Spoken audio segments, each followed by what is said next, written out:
Hello everyone, and welcome to the second part of me looking for some decent earbuds for a cheap price. Yes, the last video we looked at what you could get for about $10 or less, mostly the selection that is currently at Five Below, but also a couple other things that I found at some other stores. And so far, my favorites are, of course, these Bass Jacks Active Noise Cancelling Smart Case True Wireless Earbuds. Yes, these are my favorite out of that whole lineup, even though they were a late addition, even though they came in after I had finished filming the last video, after I had finished showing off all the other things in that video. This came along and blew all its competition right out of the water. So yeah, these are currently my favorite to use. Well, except besides the Powerbeats Pro, of course, which I did find out that I can actually have the left earbud replaced. Like the one that was giving me trouble, I found out that I could have it replaced. I could just pair these with a different left earbud if I can find the right model. Which unfortunately, the model that I ordered was not the right model, was not the one that they said in the listing, and it wouldn't pair properly. It paired right the first time, but all other times I turned on Bluetooth,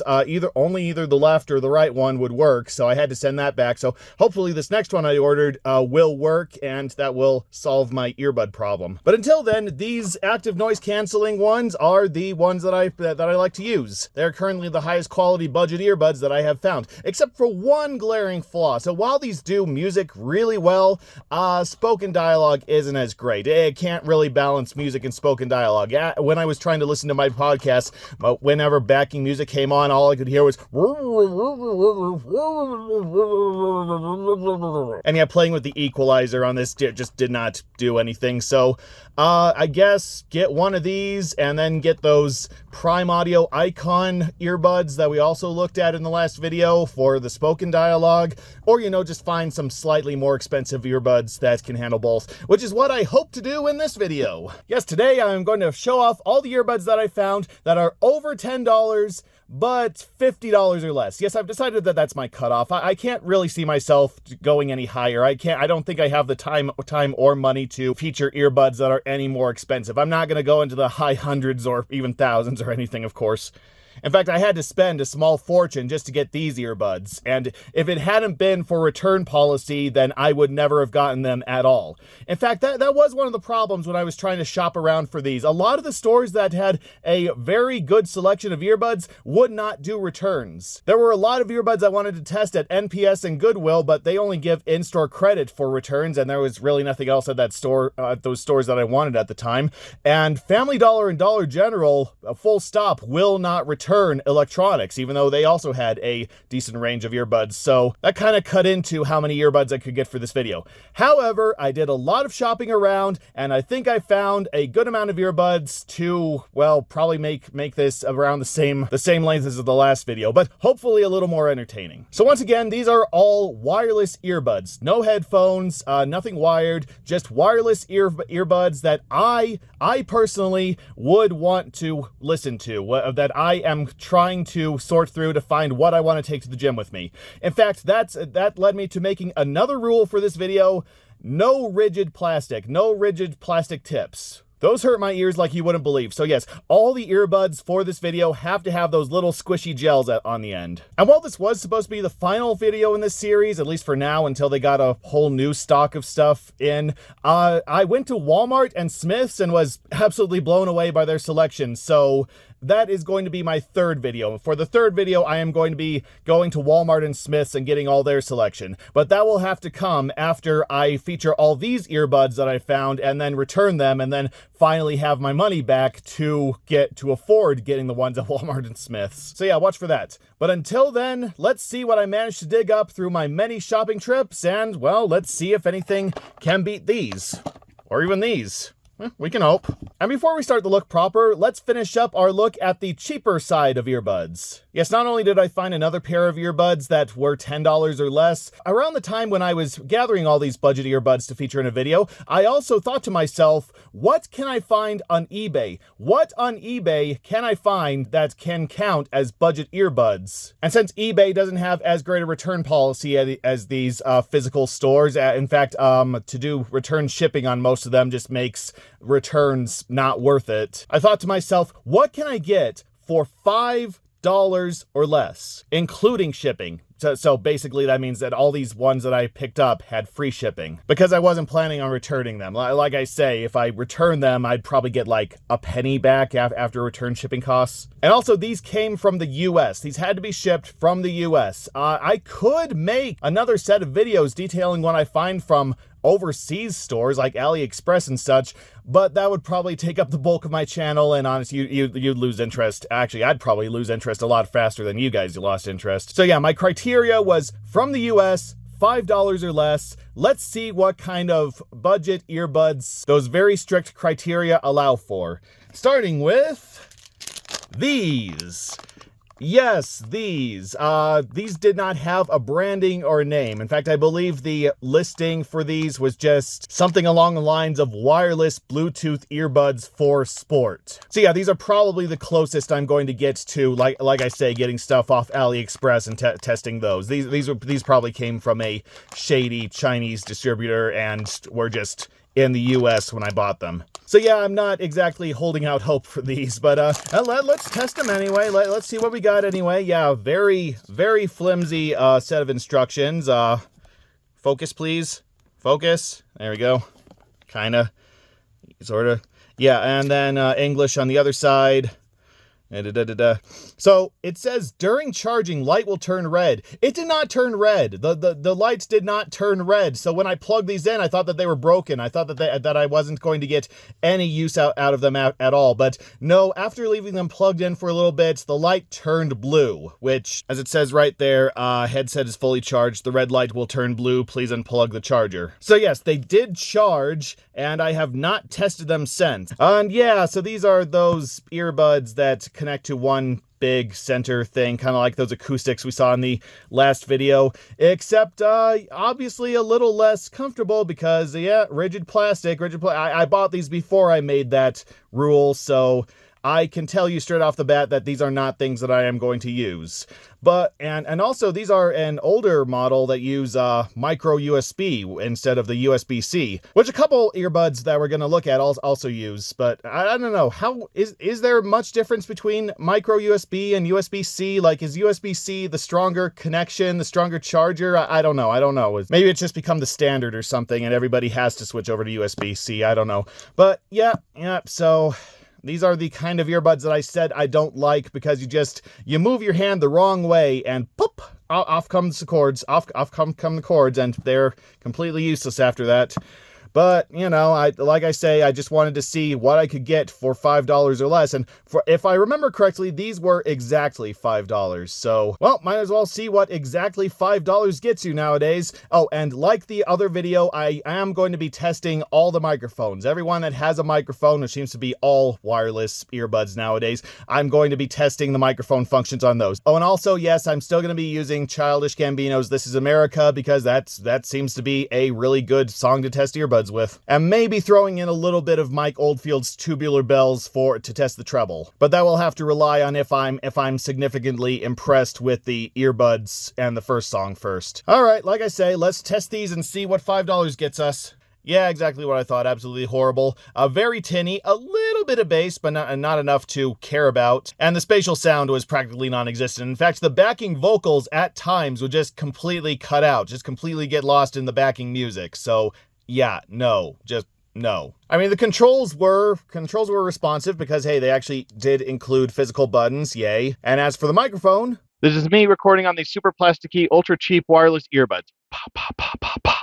Well, still better than the acoustics ones we had in the last video, but that's not saying anything at all. So yeah, no, just no, not even for, I don't know when these were released. I don't know. They could be a recent thing, just made with the cheapest parts imaginable, but yeah, you can get so much better. You can just go to Dollar Tree and get decent earbuds for $5 for what I spent on these. So no. In fact, I feel sorry. I don't even feel like I should be giving these to like a thrift store or something. I feel like I should be chucking these directly in the garbage.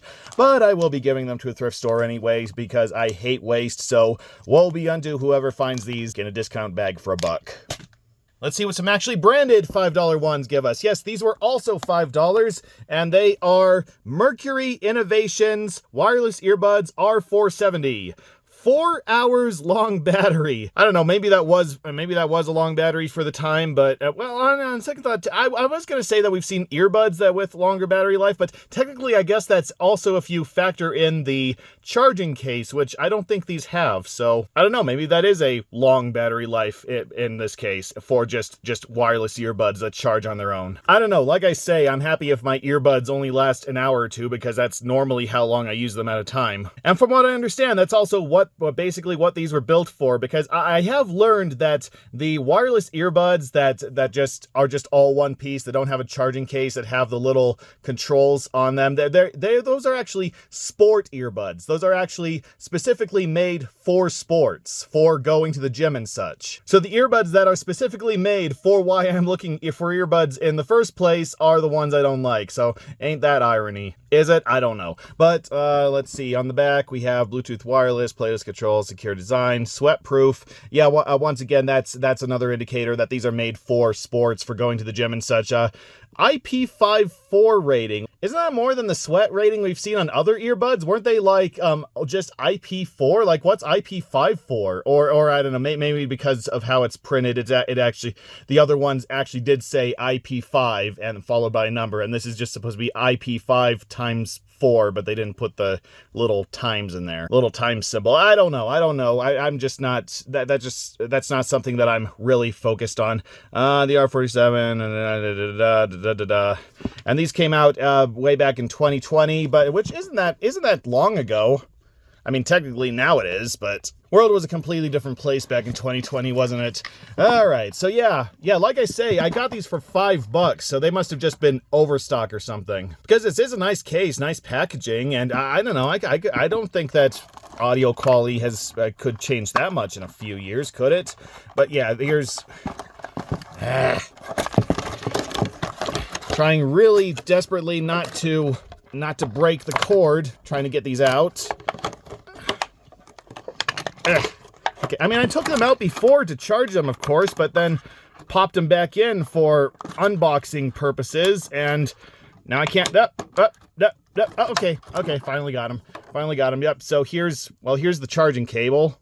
Not a bad charging cable, honestly. Pretty high quality charging cable. And the gels. It came with some gels. And yep, the sport earbuds, which you're supposed to wear around your neck. And then they have the physical buttons that allow you to change the volume and answer calls and all that sort of stuff. And honestly, these feel pretty secure. These feel like I think they would actually take quite a bit for me to accidentally break these. So they are some sport earbuds with some quality, and some rubberized plastic, I guess. I don't want to call it metal, but it does feel a little rubbery without actually being rubbery. And then those are the size of the earbuds right there. Looks perfect for fitting in your ears. I'm actually a little excited. Rubbery. So yeah, let's test these out and see what the audio quality from 5 years ago was like. I cannot tell you because these straight up don't work. Yeah, that's a first. Well, okay, not necessarily a first. There were a couple earbuds in the last video that I had to return because they would not charge, so I had to go and get a replacement. But at least I noticed those were not working before this video. These, how could I have not known that they were not working? I did charge these, but I guess that the red light did change to blue suspiciously early. So yeah, they will not hold a charge. And I pushed the button down to turn them on. I pushed it down for a good long while, and absolutely nothing. So yeah, unfortunately, these are deader than I am from the neck up. So great, that's another $5 wasted. I'm just... I feel like I should destroy these. I feel like I should take some scissors and chop them up like a certain other reviewer likes to do. But again, I just can't handle waste. So I don't know. Just gonna throw these in the giveaway pile and see if anyone else wants them. See if anyone somewhere down the line wants them, and then they can repair them or throw them away or whatever. And then my conscience will be clear. Now here's the thing. I bought 5 of these off of eBay. I found 5 that fit my exact criteria that I was looking for. And one of those was these wireless gear stereo in-ear earbuds, digital. Do you see a bit of a problem? Do you see a bit of an oversight? Yeah, these aren't wireless. From a place called Wireless Gear, these are not wireless earphones, which, okay, is my fault. I will admit that was my fault. I didn't look closely enough at the pictures to see if they actually were wireless. The Wireless Gear is obviously the branding name, so practically anything that they sell could be practically anything. So, yeah, this was my fault. But yeah, they are wired, and once again, that's rigid plastic, so I'm not even going to bother testing these. And another one of the listings I went after was one that really just said Bluetooth wireless headphone earbuds for use at the gym and such. And they were from Thrift Books, which, as anyone who's ordered something from Thrift Books knows, does not typically deliver electronics. So it was a little over $5. It was like $5.50 or something like that. But I bought it. I bought it just to see what I would get. And this is what I got. What this has to do with earbuds, I have no idea, but they did refund me as soon as I pointed that out, so thank you. I mean, I know it's been a while since I've gone to church, but I didn't need this much of a hint. Heck, this isn't even my denomination, so I don't know. Once again, giveaway pile. Let's see if it finds a home with someone who is actually interested in the very small church revival guide, the life and growth of small membership congregations. I'm sure there are a couple people in the world somewhere. And that leads us to the fifth and final one that I managed to get off of eBay that actually are earbuds, that actually are wireless earbuds, wireless Bluetooth earbuds. These BT887 stereo earbuds from Century. Yes, and once again, these are sport earbuds. They have the little connector thing right there. And these are the cheapest earbuds I have ever bought. These are the cheapest ones I have ever found. Do you know how much these cost, including the free shipping? Do you want to wager a guess at how much I paid for these on eBay? $2 for this. Though I'm pretty sure that was a mistake, because I did go back to the listing after I had purchased these, and they are now up to about $13. So I'm pretty positive that they just forgot to put in a number when they were making this listing. But yes, for me, these were only $2, which is even cheaper than those garbage earphones from back there, those garbage unbranded earphones from back there. And let's see on the back. Yeah, so this is what you get for your $2. You get the stereo ear set and the charging cord and some ear gels, and even a nice pouch. Yes, even a nice carry pouch. So yeah, I lucked out. I mean, I feel sorry for the guy who misprinted the listing, but hey, at least that means that they get to be featured in this video. I don't know how much of an honor that is, but they get to be featured in a video made by me. And there's all the stuff you can do with these, and I don't see, oh no, there are the specifications. Yeah, they look about the exact same as the ones you can make, as the ones you can get today. In fact, I believe that these are from, does this have a year? Does this have a year? It's like 2016 Century Industries. So, okay, these are pretty old Bluetooth earbuds. So yeah, I am kind of questioning the quality of these, but you know, let's just open it up and see what it's like. And yeah, very nice case, very nice magnetically sealed case, you know. And there's some more stuff about the product right there. Pretty much exactly what we saw on the outside. And then, yes, I already did take them out of the case because this was a nightmare to take out of the case, and even more of one to put back in. So I just decided not to bother. But yes, here is the little carrying pouch. Yep, little carrying pouch, little faux leather. Feels nice. Feels very nice. Probably not going to use it because I'm probably not going to hang on to these earphones, but it is nice that they included those. And then here are the directions, which I might need to use to figure out how to connect these to my phone, if my phone will even connect to these with due to their age. But you know, we'll see. So put those aside. And here are the earphones proper, the earbuds proper. Yeah, there's the little charging cable, which is again a micro USB, and then the earbuds. Oh, and then of course the ear gels, and then the earbuds, which I am very gingerly trying to take out of the packaging because I feel like this cord is going to break at any minute. It's very rubbery, but very like fragile rubbery. Like I feel like this could snap at any minute. This is even more of a quality issue than those cheapo unbranded earphones. And I just took these out. I haven't even used these yet, and they're already tangled.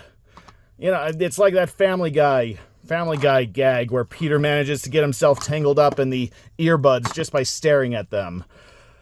But yeah, but another pair of sport earbuds, meaning that they have this little control panel in the center, which, like I say, breaks easily, but at the very least, they have some physical buttons. In fact, this was one of the problems I had with these earbuds, because when I plugged these in, they would not charge. They were like the other earbuds back there, but this time they gave no indication that they would charge. What I had to do, I had to turn them on. I had to push the power button and let them turn on, and then they would charge. I don't know what's up with that. I don't know why they had to make that a specification, but that's apparently a feature that these particular earbuds need. And then the earbuds themselves are actually made out of metal, like kind of cold metal, but at least they're sturdy. And hey, metal, that might mean that they give a decent amount of bass, a decent amount of clarity. So yeah, let's see if these turn on. Okay, they turn on, so they did charge. At least I hope that they charged. So let's see how they sound. Actually pretty damn good, surprisingly. I popped into my ears. They felt good on my ears. I played the music, and yeah, it sounded quite clear. I could hear the bass. There was quite a bit of bass. There was actually a really good amount of bass and a good amount of treble. I could hear all the voices. Everything was, even the backing the vocals were quite clear. The only major problems I noticed was that, well, these being an older pair of earbuds, there was a quite audible microphone hiss, a quite audible stereo hiss in the background. As soon as I popped them in, they would just go sss, and that sound was audible even as the music was playing. Also, some of the more prominent sounds just sounded harsh, just sounded a little crackly. But still, for the time period, for 2016, I could see these being fairly premium earbuds. Like I think that these actually would have been a good pair of earbuds to have back in 2016, which, can you believe, is almost 10 years ago, and is around the time when I stopped going to college. So, God, I feel old. And as for the microphone... This is me recording on the Sentry BT887 stereo earbuds. Pa, pa, pa, pa, pa. Yikes. Well, I mean, it was 2016 after all. So, yeah, I don't recommend these today, obviously, but, you know, for the time period, I think that these actually probably would have been okay. Sadly, it is not the time period anymore, but, you know, maybe somebody who's stuck in 2016 will come across these at whatever thrift store they end up at, and, I don't know, relive 2016 nostalgia, if that even exists. I don't think anyone was nostalgic for 2016. I think before 2020, that was like the year where everything went wrong. So, yeah, maybe not feel nostalgic about 2016. Unless something really good happened to you in 2016, in which case, yeah, feel nostalgic for that year. But in general, just there's not really anything to look fondly on about the year 2016. I will stop going on about the year 2016 now. 2016. And one more stop before our main feature. From Dollar Tree, we have some more earbuds from Two Boom for only $5. Yes, I featured some Dollar Tree earbuds in the last video, and they were basically a repackaging of the iridescent ones, I believe they were called, from Five Below, with practically the exact same quality, just a slightly different case, slightly less impressive case, because those were $5, and the ones from Five Below, the iridescent ones from Five Below, were $8. So, you know, had to cut corners somewhere. However, these are a make and model I don't think we've seen so far. I mean, they are from Two Boom, but I don't think we've seen this exact shape yet. I mean, I think they're probably going to be similar to other ones we'll see later in the video, but for now, I have not seen this exact shape. So let's see if the shape adds anything to the overall quality. Let's just take it out. Yep, another case with Two Boom stamped on it, but it is a different case. It is a different carrying case, and those lights, they light up when they're charging, and all of them are lit up when they are fully charged. And then, yeah, of course, the red lights on these turn on when they are charged. Yep, and that one's trying to pair already, so pretty bulky, pretty, They look a little uncomfortable. They look a little bulkier than those dynamic ones, and those didn't quite. The sound quality was incredible, but they didn't fit that nicely on my ears. So I don't know. Let's just give these a shot. Let's see if you get slightly better quality for $5 than the other ones that were $5.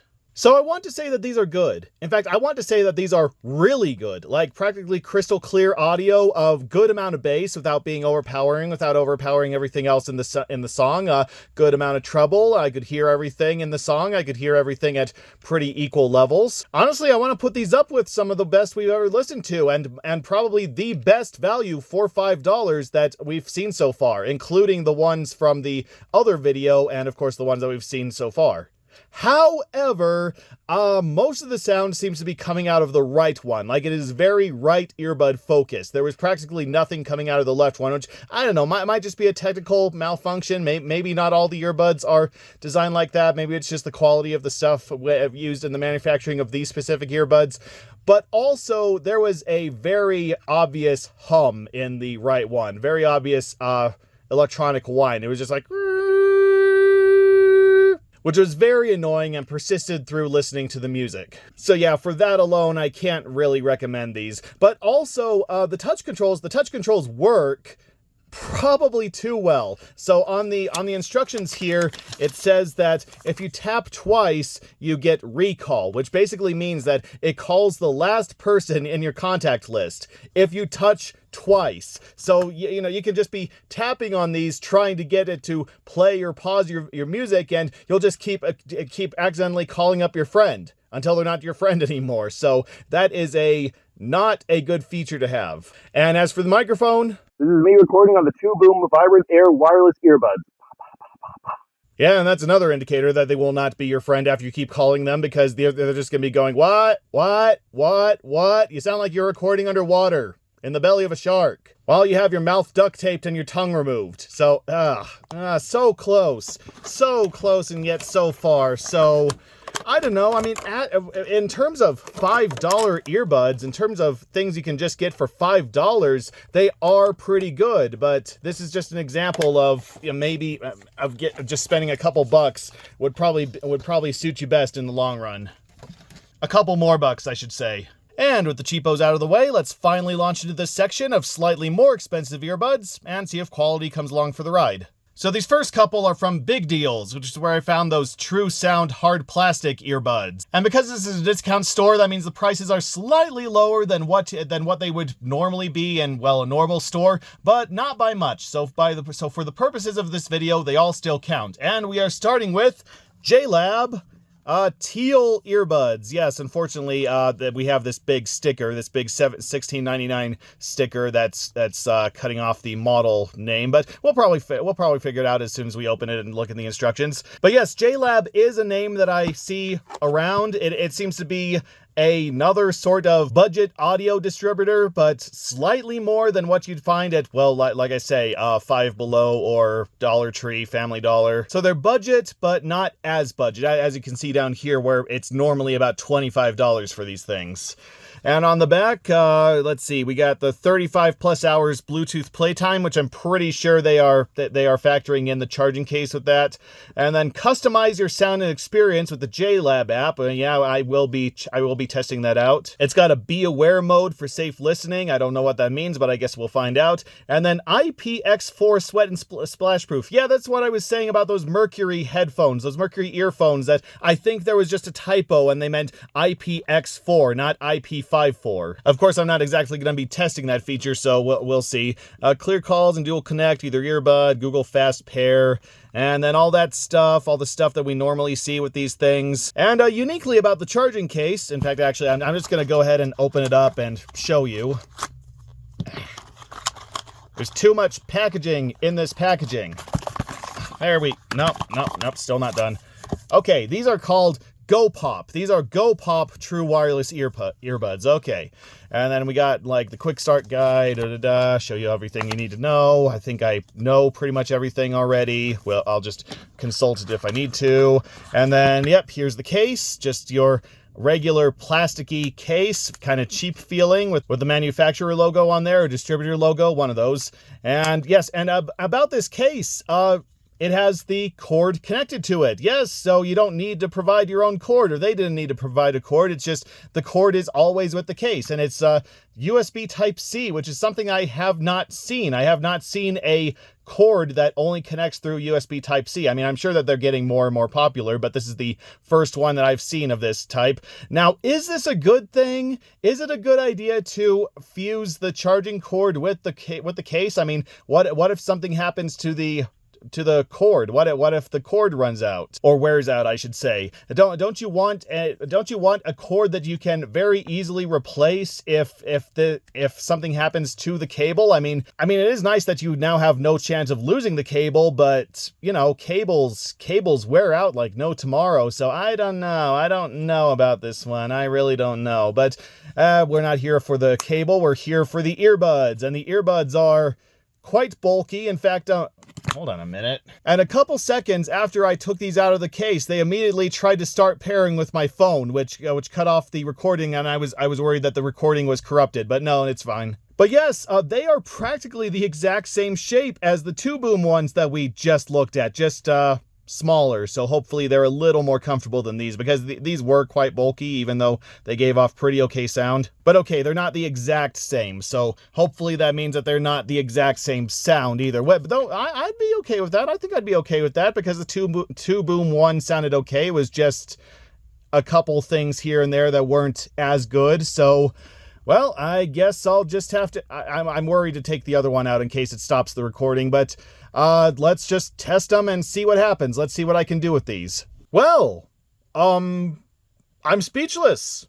No, seriously, I think I'm just gonna come out and say it. I think that these are the best earbuds I have ever had. Yes, even more than the Powerbeats Pro. There were a lot of different speakers, a lot of different speaker settings, and yeah, I put it through the dynamic sound, a few dynamic sound tests, and it passed with flying colors. I could hear different sounds coming out of different angles, different distances. The spatial sound was incredible. I ran a spatial sound test, and it went even better than the Powerbeats Pro, and...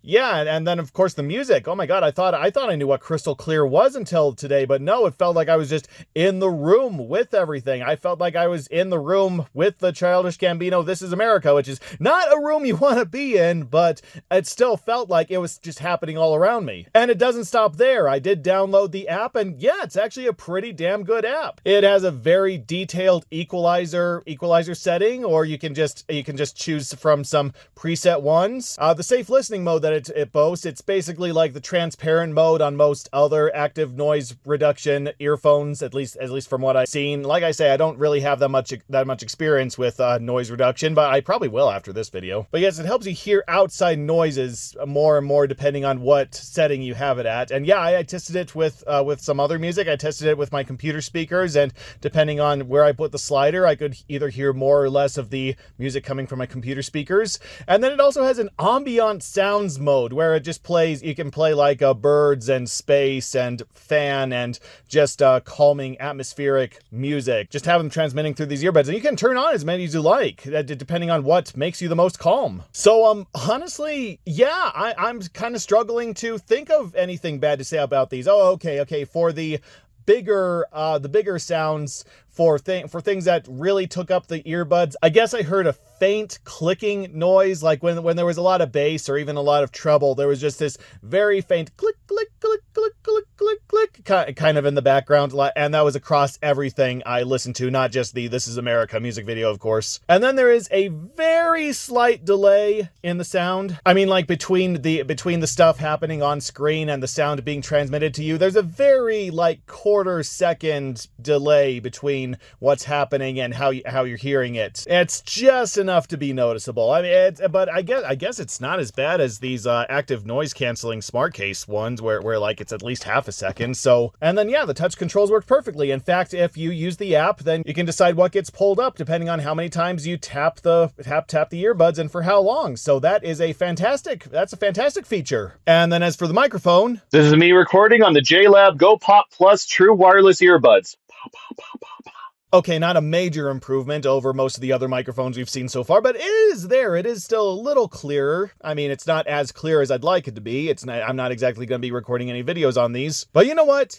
I am going to go so far as to say these are the best earbuds I think I have ever owned. Yes, these blow even the Powerbeats Pro straight out of the water. I cannot be happier that I found these. And I found these. I found these for only $17. And even if I paid like $25, even $25 feels too good for these. I don't know. Maybe I just didn't know what quality was until now. Maybe I was just so living in the past with audio quality that even something that's considered mediocre quality nowadays, even that is just blowing my mind right now. But yeah, as of right now, these are the best I think I have ever listened to, and I cannot be happier that I have them. So I'm probably going to keep these. I'm probably just going to set these aside and take them to the gym. I'm probably just going to get rid of these. I don't know. So, kind of like the last video, I feel like I spoiled things. I feel like I've become so spoiled with such an early choice. Heck, this is the very first one of the actual line that I was trying to get to. And I feel like I've already spoiled myself on quality. So,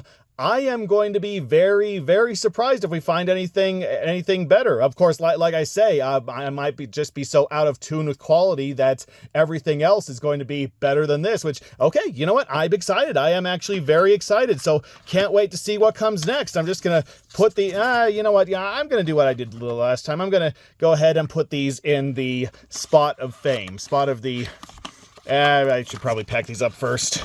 Okay, as I was saying, I'm going to go ahead and give these the position of honor. Just have them sit right there, just showing off its $17 glory, and we'll see if anything knocks it from its perch. But, yeah, I mean, what could possibly dethrone these? Oh, maybe a slightly bigger, slightly more expensive version. Yes, these are also from JLab. These are also from Big Deals, except these are the Epic Air Sport Ants. Ants? Oh, I get it. Active noise canceling. I get it. Second generation. Oh, what generation are we up to right now? When did these come out? I don't see a copyright date. But yes, these are also from JLab, and these were only slightly more expensive for me at $20, and normally they appear to be only slightly more expensive than the other ones at $30. And if this is $25 quality, well, I am legitimately curious what $30 quality is, except these are technically sport earphones, and we haven't really had that great a time with sport earphones. It seems like anything that's been purposely marketed for sports does seem to have slightly less audio quality than, actually not even just slightly less, like quite a difference in audio quality than everything else, especially those circuit earbuds that we had in the last video. Yeah, those were some of the worst. So I don't know, maybe these will surprise me. So yeah, and okay, that's the case, and again, it has a cord attached to the case. This time it's USB, which I guess makes it a little more accessible, so that's a good thing. And I really do want to test out these earbuds because they're the ones that fit over your ears, again, like the Powerbeats Pro that I really like. Whole bunch of earbuds, and then certain features on these include 70 hours Bluetooth playtime. That's pretty good, even though I'm pretty sure they're factoring in the case. And then the active noise canceling, of course. Auto play pause with wear detect sensors. It's also what the Powerbeats Pro have. Wireless charging, customize your sound. Yeah, we tried that. And then IP6. Yeah, IP6 sweat proof, except that says IP66. Did they mean to put the X there? Is there anywhere else where it says IP6?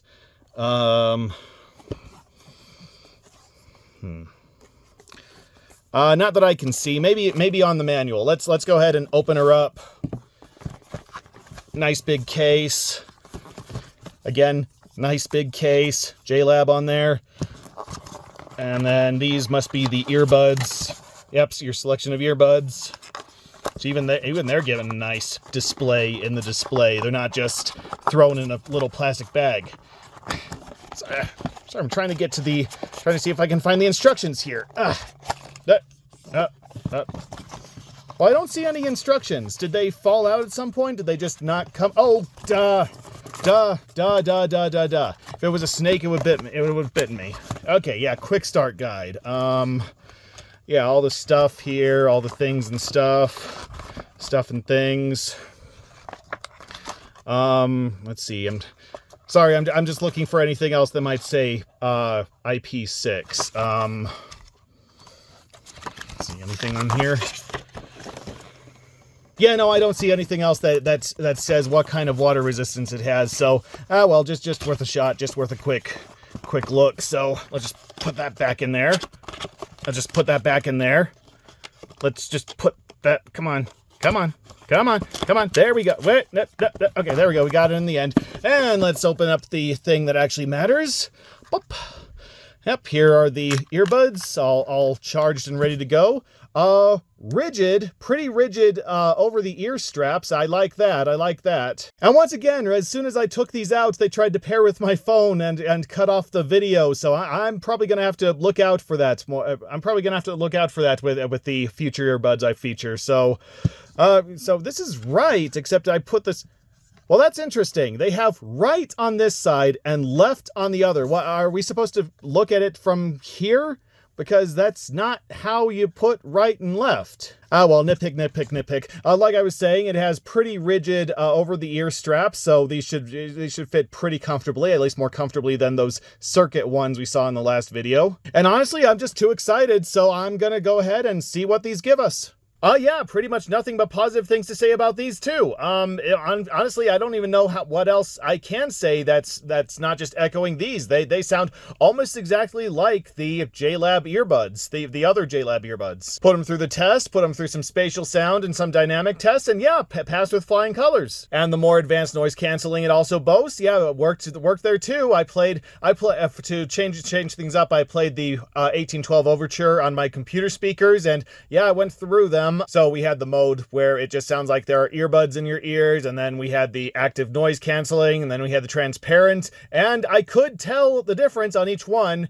Admittedly, not as much difference between the regular earbuds and the noise canceling. Like there was a difference, not as much of a difference. I could still quite clearly hear the music on active noise reduction. Though the transparency mode, yeah, it sounded like something was happening right next to me. It sounded like I didn't even have earbuds in. So well done on that.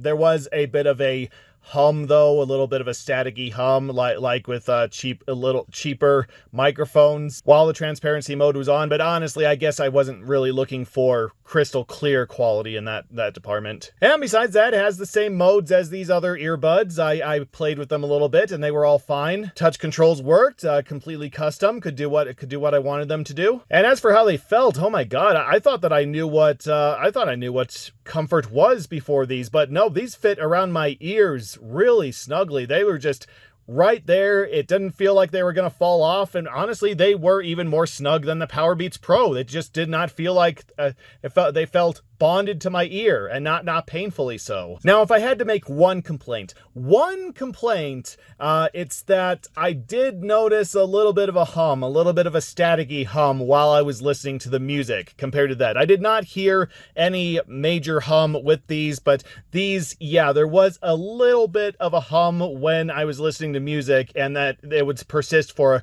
couple seconds after I paused the music before I detected nothing was playing and it went away. So yeah, maybe the earbuds there still have the superior sound, but the honestly, I barely notice, and these just fit so nicely, and they do a whole bunch of stuff. And like I say, I got this for only $20, and apparently it's usually worth $30. I would pay $30 for this. Heck, I'd pay $50. Probably be the maximum I would pay, but yeah, these are some of the most premium earbuds I have ever come across. So I'm kind of conflicted here. Which ones are the better ones? The little earbuds or the sport earbuds? I do not know, but I'm just gonna go ahead and put it back in its case here. Put it back in its case. Yeah, and slide it back in here. Okay, it's not gonna slide all the way. Doesn't want to slide all the, whoops. I hope I didn't break it. Okay, I'm gonna go ahead and put them together right here. I'm gonna go ahead and just sit them together right here, just in the seat of honor, and maybe I'll have a showdown later, but for now, they both share the seat of honor. Oh, I'm sorry. I keep forgetting now. As for microphone, This is me recording on the JLab Epic Air Sport ANC earbuds. wow, that might be the clearest microphone we've had. I mean, like I say, that's not exactly a high bar to reach, but that actually sounds like a microphone, like not a particularly good one, but at least one you'd be comfortable with having an audio call with. So, I mean, I don't know if I should count that towards this, like if I should count that as another reason to get these, because, well, like I say, I'm not going to be recording anything on this microphone anytime soon. In fact, I'm probably not even going to be taking any calls on it, but that is another thing in its favor. So you go sit over there and rejoice in your clarity. Now, in terms of not JLab earbuds, we have these Modern Touch concert buds. Now, from what I understand, this is more the store's preferred brand. Like these are just like overstock, but these are things that the store would regularly stock. So I probably should have started with these, but I'm just grabbing earbuds as they come and just trying to talk to them as I see them. And yeah, these are a little cheaper than what I paid for the JLab. They don't have a price on here, but on the receipt it said they were $14, as was the other one that we will get to. So yeah, I guess these are kind of budget earphones compared to these. So I feel like I've already spoiled myself, but I don't know. Something could still surprise me. These do have a long battery life, at least for the earbuds themselves. Digital light display, which yeah, that is something that these cases didn't have. These cases didn't have an LED display. So yeah, these other earbuds still have a chance to shine, still have a chance to show stuff off that JLab can't. So I don't know. There's probably like another model, or maybe it's a little more expensive of JLab earbuds where the case does have an LED screen, or even a smart screen. In fact, we will be seeing some smart screen earphones as we go along, so watch out for those. And then yeah, the earbuds and the charging case, and then the case itself. Yep. Oh boy. Well, I'm hoping I just jarred it. I'm hoping I just knocked into it, and that's what set them off, because I'm hoping that these have charged, hoping that these have full. Uh-oh. Well, one turned off. Is that a good thing?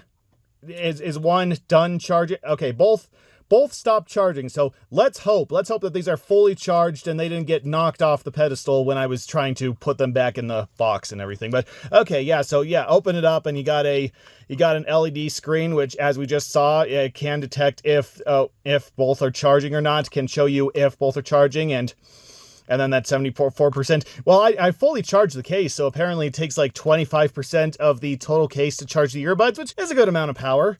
Okay, and then yeah, we just got these kind of remind me of the dynamic earbuds that we saw in the last video. Just kind of very man-shaped, shall we say. Like I say, I'm probably spoiled on the JLab, but let's test these out. Let's see what they sound like, and I'll be back with you in a second. Yeah, they're not great. Not terrible, just not good. I mean, the audio clarity was okay, at least more than most of the budget earphones that we've seen in the last video. Had a decent range, had some decent treble, decent bass, most of what you could hear in between. The biggest issue is that some of the softer sounds just almost weren't there. It's not like they were drowned out by the bigger sound. It just sounded like the earphones weren't even picking them up. They were just kind of fading into the background. You could just barely hear them in the background. Actually, no, it's not even that. It's like they were there, but they were just kind of whispers, like the earphones were trying to cancel them out. I'm sorry, I'm trying to describe this as best as I can, but unless you listen to these, it's very hard to describe. I don't know, it's just not something that I can recall ever hearing from earphones before. And then the touch controls, the touch controls should have been good, because the touch controls, they're on the outside of the ear here. They're on the outside right here, where most of the other earbud touch controls were in that budget line we just did. So they should have been easy to reach, and they were, but they were just very finicky. They could not tell what I was trying to do. I would tap and tap and tap, and sometimes we get some volume control, and sometimes it would go to the next or the previous song. And the word here is sometimes, because even with this big surface area, it was just very touchy about where to touch it. It was just, I just touch it all over the place, and sometimes I get a response, and sometimes it wouldn't. Sometimes it would raise and lower the volume, and sometimes it would start and pause the video, and sometimes it just wouldn't do anything. And more often than not, it would just do something that you did not want it to do. If you tried to play and pause the video, it would change the volume, which, strangely enough, according to the instructions, you pushed the right one to increase the volume and the left one to decrease the volume. Completely opposite on these. You push the right one to decrease the volume and the left one to increase it. And I did check. They do have left and right on here, so I did know which ones was which, but for some reason they just got the volume mixed around. And then as for the microphone, this is me recording on the Modern Touch concert bud. Oh my God. Oh my God. From best to worst in sequential order. Oh my God. So, I mean, if you're desperate, if you just really need some clear earphones, some clear earbuds, and you don't want to spend too much, and you're away from a Five Below or something, or heck, even Dollar Tree. Even the Dollar Tree earphones sound better than this, but no, on second thought, no, I can't think of a single reason to recommend these. So, yeah, you go sit over there, and I'll forget about you in a second.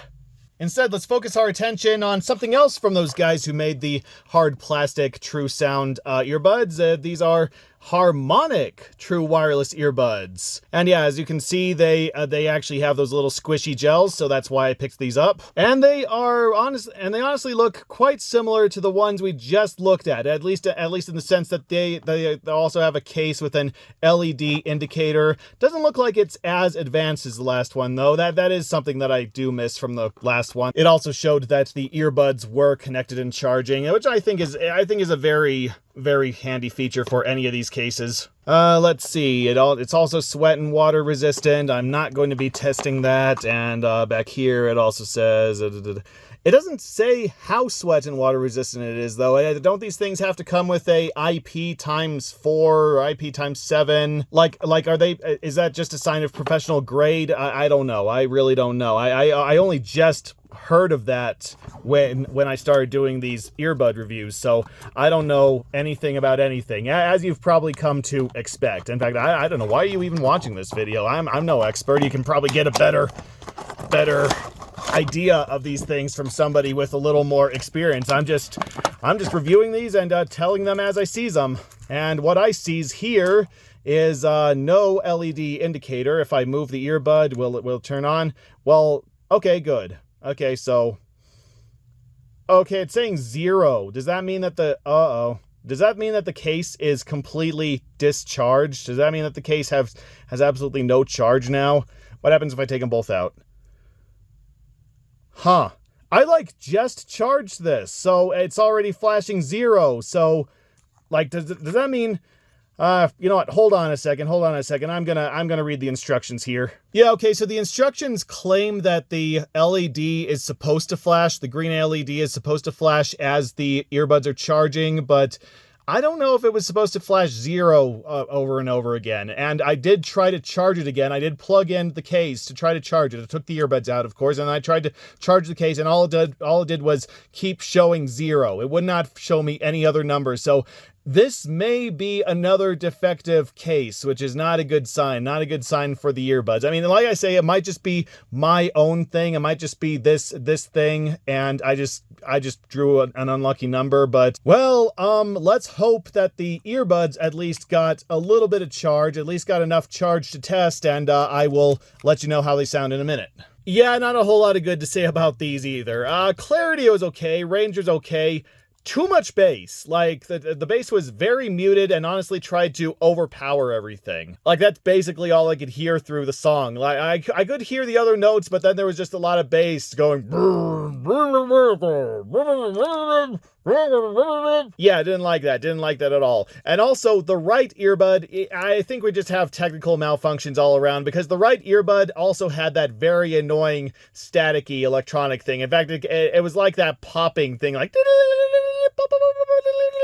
kind of like the worst that we've heard since those Funko Pop Spider-Man earbuds we did in the last video, and it was just very annoying. And honestly, the entire earbud itself might have been malfunctioning because I tried to do the touch controls on the earbuds, which were easier to find than the last ones we just looked at. They were less finicky on the left one, maybe, because the right one, yeah, I just start and stop and keep tapped until the cows came home, and it barely picked up anything. In fact, I think I eventually started to confuse it because I tried adjusting the volume. I tried going from one track to another. I tried stopping and playing the video, and eventually the video just kind of started doing stuff I tap on the earbud and the video wouldn't even pick it up until like a couple seconds later, and then all of a sudden the video just kind of started freezing, like it was being told to stop and go over and over and over again. So the left one didn't have as much trouble, but it was still a little harder to get to do stuff. And once again, the volume control just seems to be completely random because I had to tap the left one to get the volume to go up instead of the right one. And also in fact, it didn't even seem to matter which earbud I tapped. It seemed like it would go to the next track no matter what earbud I tapped. I mean, usually you're supposed to do the left one to go to the previous and the right one to go to the next, but no, it didn't matter which one I tapped. It would just go to a completely random video or a completely random track. And then as for the microphone, this is me recording on the Trend Logic Harmonic True Wireless Earbuds.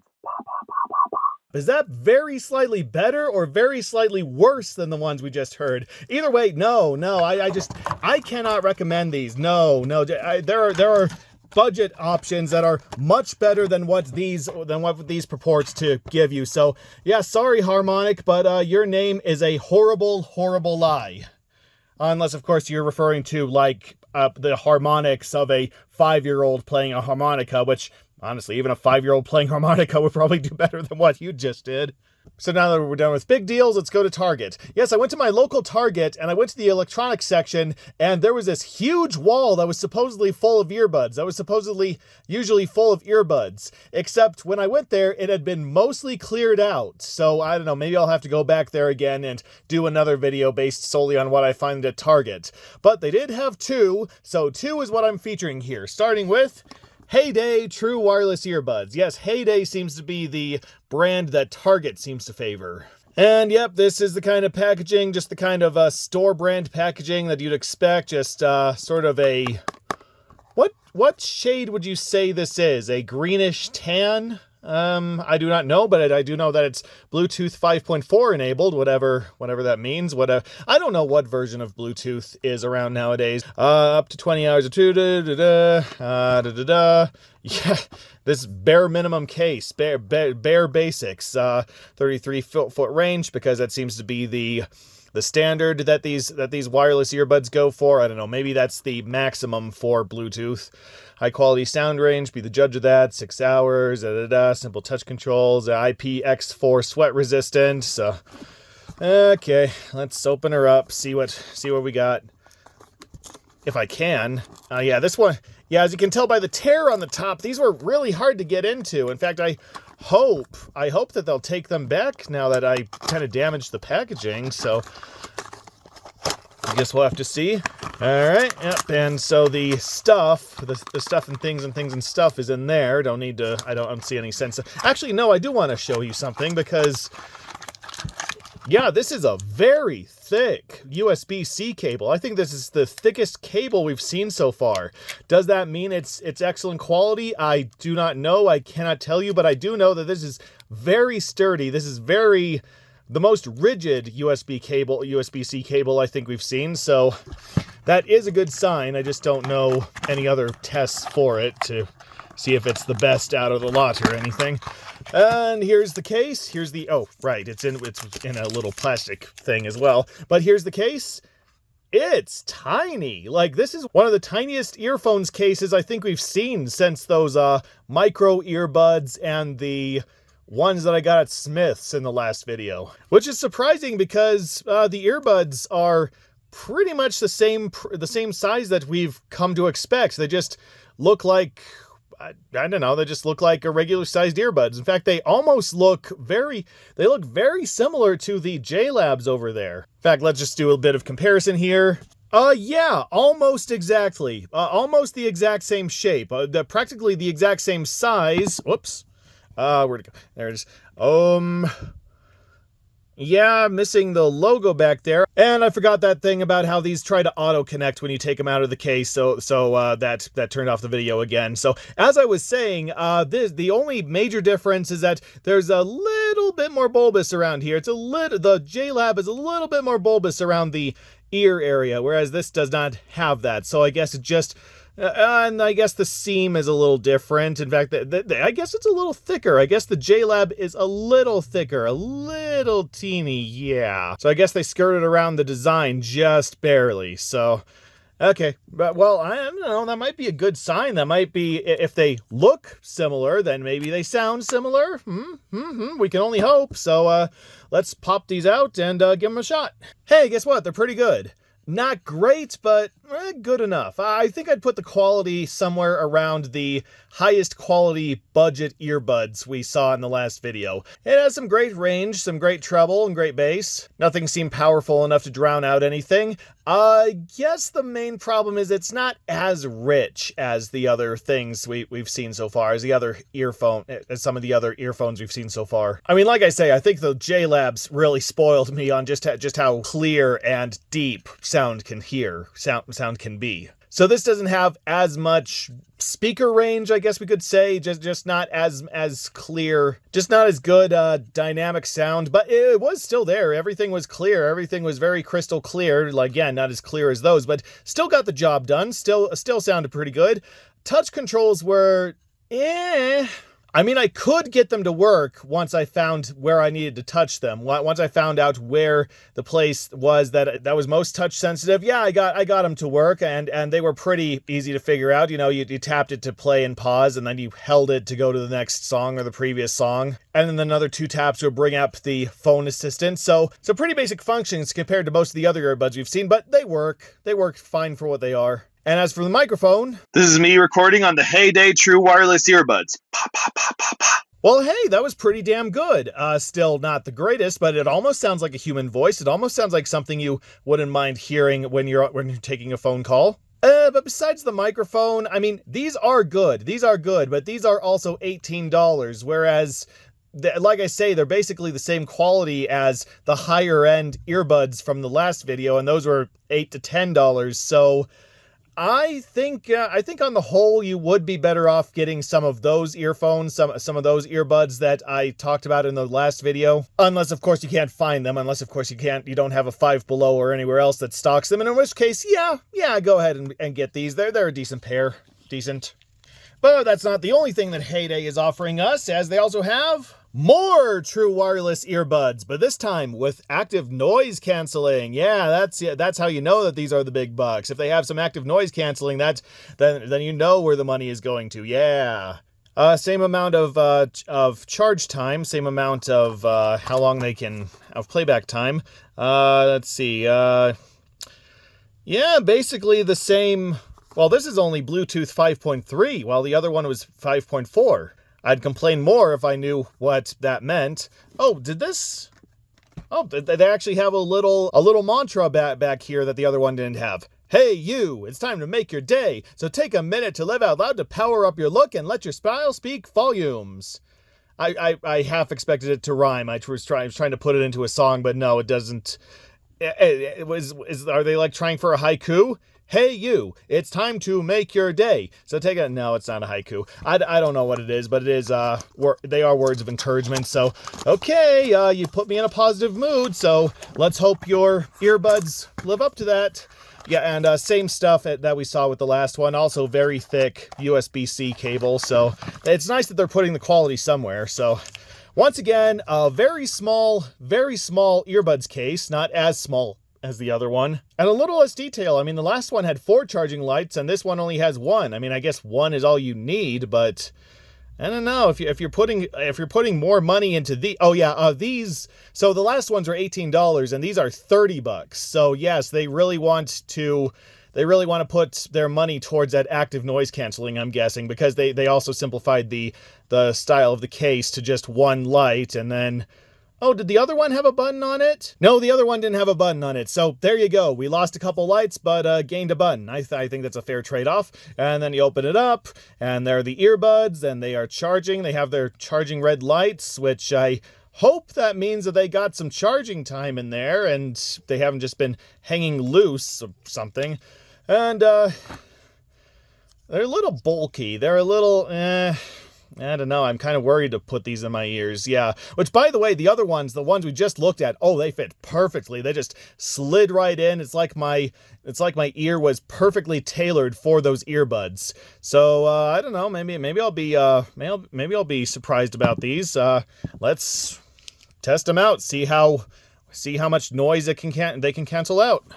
Okay, so it had a little bit of trouble pairing the first time, probably just because I had the right one out for too long and I went to sleep, so everything only came out of the left ear, but I unpaired it, repaired it, and didn't have a problem afterwards. And I'm pleased to say that, yeah, the active noise canceling is actually quite good. Once again, I played some music right next to me, and yeah, it tuned out quite a bit of it. In fact, I would even have to say it tuned out a little bit more than the JLab here. It was much more noticeable. In fact, I would even say that the transparent mode was a lot more transparent than the JLab. Like, the music just sounded like it was happening right next to me, like I wasn't even wearing any earbuds. And then, of course, then the regular earbuds, when I didn't have anything on, yeah, they just sounded like earbuds, just sounded like it had earbuds in your ears. Though the weird thing about the noise cancellation is that what I could hear from what they were trying to cancel out sounded like it was coming from the earbuds. Like, I had my music blaring from my computer speaker right next to me, but it sounded like what it couldn't tune out, it was coming right through these earbuds. It was being beamed right into these earbuds, which I guess technically is happening. I mean, I guess you could say that the sound is going into the earbuds are filtering as much as they can out and then playing back what they can't, if that makes any sense. But I don't know, but I do know that these are some of the best active noise canceling earbuds I have come across. And the audio quality is pretty much exactly what it was with the other Heyday ones. Actually, maybe a little poorer, like just maybe a little. I mean, the clarity and the treble and the bass were all still there, but maybe not as rich as even those. I can't really describe it. It just sounds a little more muted than the other ones. So it's not too noticeable as long as you're not looking for it, but it does have a little less to the audio than the other ones did. Better touch sensors though. I mean, the other ones I had to kind of fidget with to get to respond, but these knew exactly what I wanted each time. They knew exactly when I was touching it to cycle through the different active noise canceling modes. And then as for the microphone, This is me recording on the Heyday Active Noise Cancellation True Wireless Earbuds.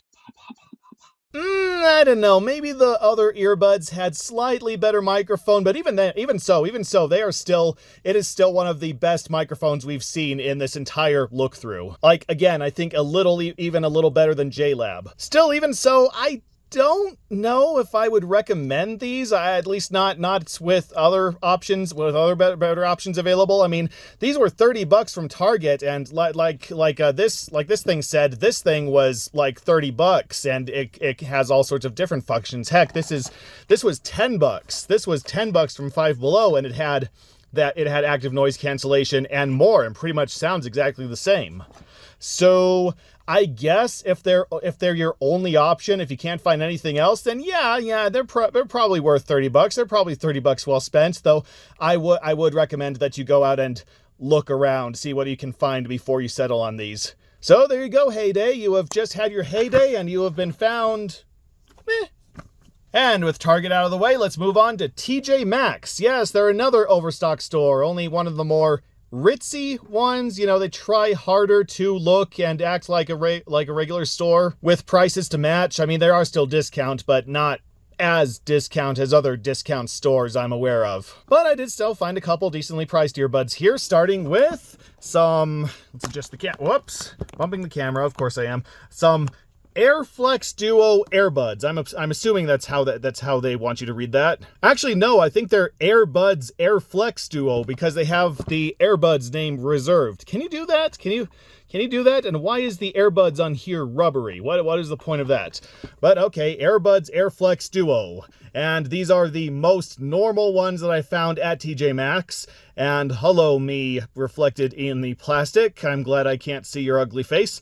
Empower your ears. Actually, right now, I'd still like to empower the thing between them, but I don't know. Ask me again in like 10 or 20 years when I've completely given up on life, and we'll see. We'll see how much power I want to give them.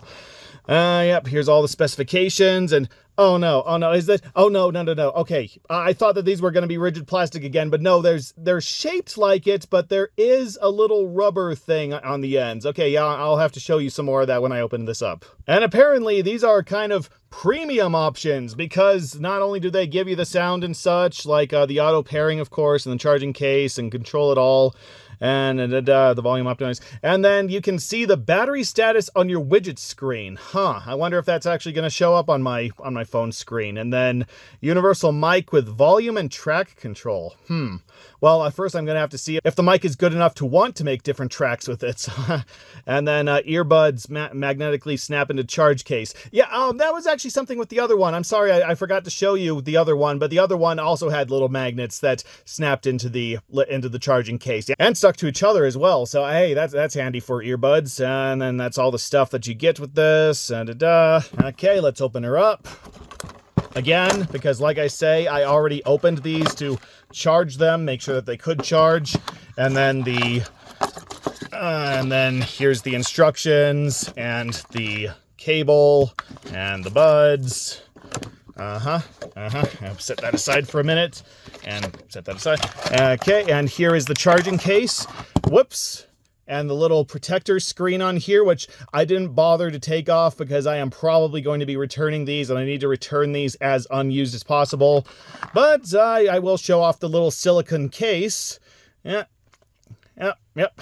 Fits tightly in with the carabiner right here. Yep. Come on. There we go. Yep. And if you take this on a seafaring vessel, you may just become a pirate of the carabiner. All right, let's open her up. And yeah, again, I say, these are not the hard rigid plastic ones that I hate so much. They are shaped like it, but they do have little teeny soft gels on the ear things, on the part that goes in the ear canal. So these just barely qualify as what I'm looking for. I'm not too fond of the straight up stick as well, straight up stem. So I don't know, just looking at these right off the bat, I don't know if I want these, if I'm going to carry these around, if I'm going to willingly want to keep these on. But we'll see. We will see. Let's put them back in the case for a minute. Come on. Yep, and the LED just lit up, and oh yeah, the other one on here had a hard time charging. Okay, they're both charging now. Okay, that's good. So, I mean, it said that we could control the volume and such. How do we do that with the, can we control them with the case? Probably not. All right, you know what, let's just take them out of the case and test them out, see what we got. They're decent, I guess. Honestly, I wouldn't even really call them earbuds as much as like they're more similar to those air conductor earphones, like the one we saw in the last video, where they don't really feed into your ear. They just kind of hang right outside your ear and beam music into it, which if you're into that sort of thing, if you prefer that sort of thing, then cool. Yeah, if you just prefer to listen to music without tuning out the world, then yeah, that probably works for you. Me, I prefer to be as immersed in the music as I can, just kind of tune out everything as much as I can. And these just don't really fit that description. These don't really fit at all. They just kind of hang loosely in my ears and just point the speaker straight into my ear canal, and so everything sounds like it's just coming from across the room. So the audio quality is not great, at least not in earphones quality, not in earphones terms, not what I'm used to. And I was really hoping that this case would have some other features. It kept calling this a smart case, but the only thing smart is that it knows how to count. So really, it's not a much better a function than just, well, those cases that have the lights that turn on and off when it's charging and not charging. So no, you just control things by the regular way by just tapping on the earbuds in a specific place, which was a little hard for me to find again. And again, I like to wear the earbuds inside my ears, but in order to find the touch sensor, I had to wear them outside my ears with the little stems dangling out of my ears. But once I did, the touch controls were perfectly fine. Okay, that's a lie. I could start and stop the videos just fine, and then then the volume control worked just fine, except this time they intentionally made it so that the left one makes the volume louder and the right one makes the volume quieter. Why they did that, I do not know, but at least they were honest and upfront about it this time. It was trying to go back and forth between videos and tracks where I had the problem. I had to just keep tapping on both of them to try to get them to respond, and it could recognize 1, it could recognize 3, it could not recognize 2. And then apparently if you push it 4 times, then it calls back the person who just called you. So I'm happy you didn't accidentally recognize that one. And then as for the microphone, this is me recording on the AirBuds AirFlex Duo True Wireless Earbuds. Pa, pa, pa, pa, pa. Honestly, I'd say that these make a better microphone than they do earbuds. I mean, that sounds almost exactly like when I'm recording on my phone. But in the end, I don't know if I'd recommend these. I mean, so apparently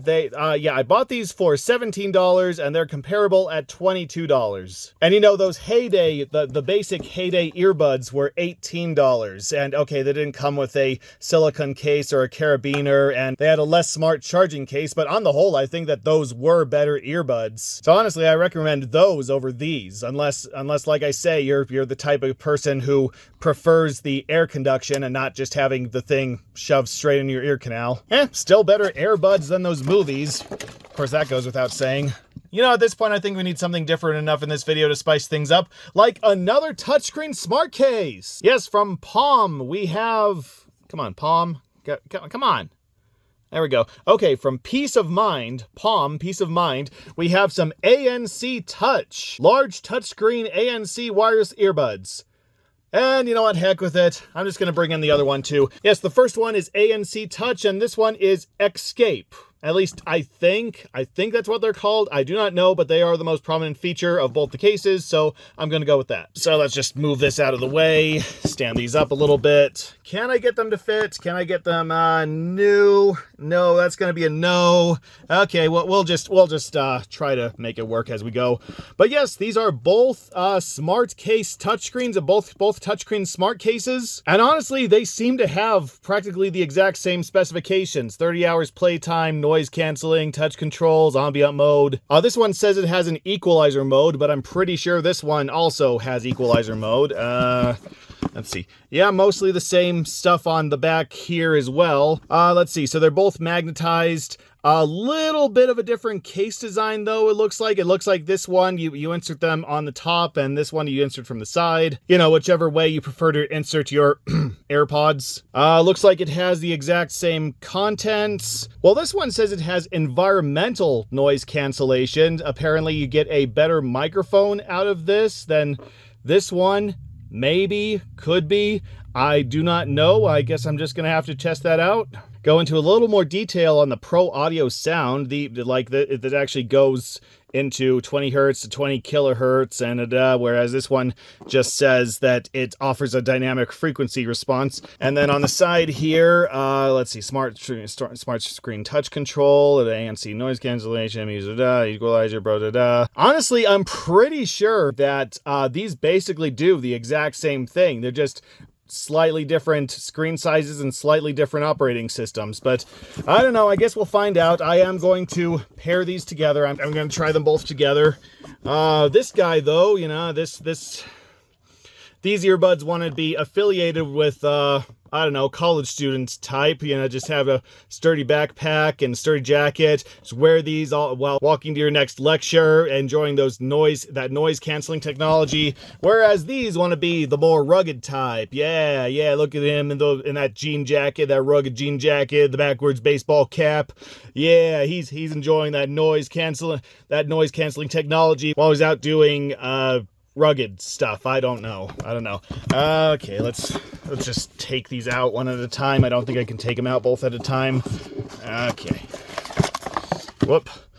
Okay, and this one has all the stuff in one bag, and the ear gel's in an additional bag, including and then the cable and the instructions. I'll set those aside, hopefully not get them mixed up.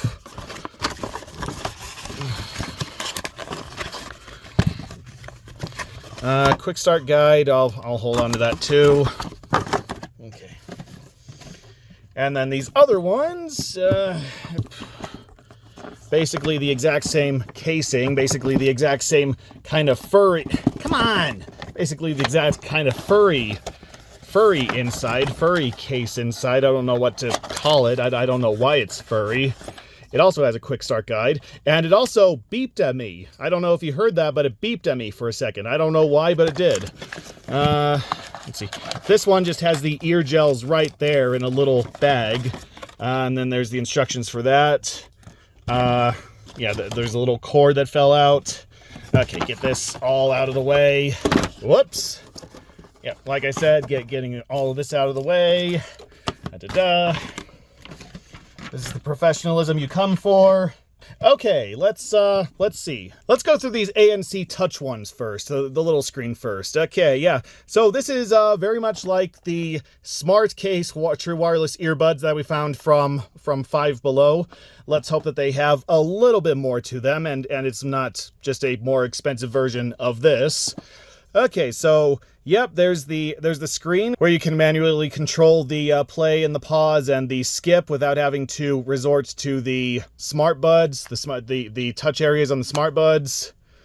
Oh yeah, does this also have an animation? Does this also have an animation that shows if things have been, well, it turns off every time I close the thing.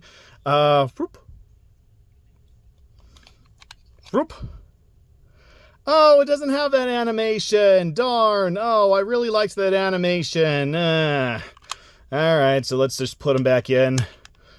Put them back in. And yeah, that is obviously the wrong time and such. I have not paired these with my phone yet. I will pair them with my phone and see if it automatically updates. And then, yep, a little bit of volume control there. And then the noise control, the noise cancellation, that's probably like regular. And then this is, well, I can't really control it yet. And then this is the active noise cancellation. And then that's probably transparent mode right there. And then equalizer. Yeah, let's turn. Okay, apparently these aren't letting me do anything if I don't have the buds out. Let's see now that I've taken the buds out. Let's see if it'll let me do something. Okay, now it'll let me do something. So actually that is also a bright screen. Let's see. Can I Man, there's a lot of options on here. Okay, can I... No, that's the flashlight. Well, this doesn't have a dimmer function. That's... Okay, this is going to be a little harder to record then. Alright, and then, so we got the equalizer. We got popular, jazz, rock, classic, country. Yep, those are your modes. And then you got your timer, which goes from 5 minutes to an hour. Mode select. Oh, it's like those other buds that I showed off in the other video where you can choose between music and game. And then you can select your languages here. Just going to go with the good old English.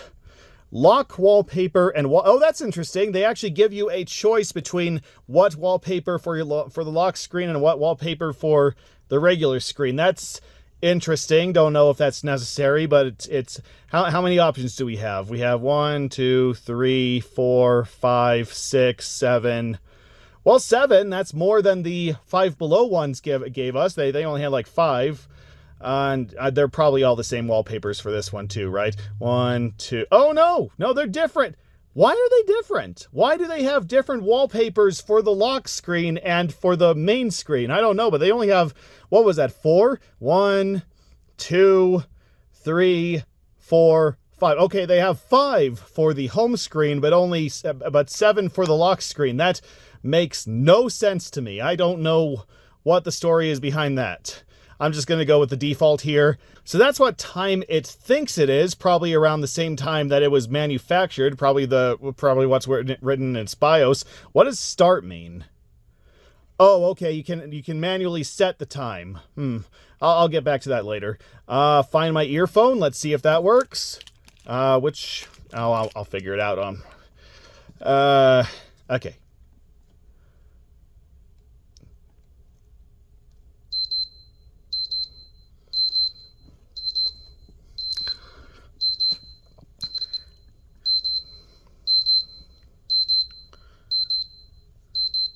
Yep, I definitely heard that. I hope you did too. Yes, it definitely sent the signal to the earphones. Definitely made it a lot clearer than the Five Below earphones. So again, that's something that this has over the other ones.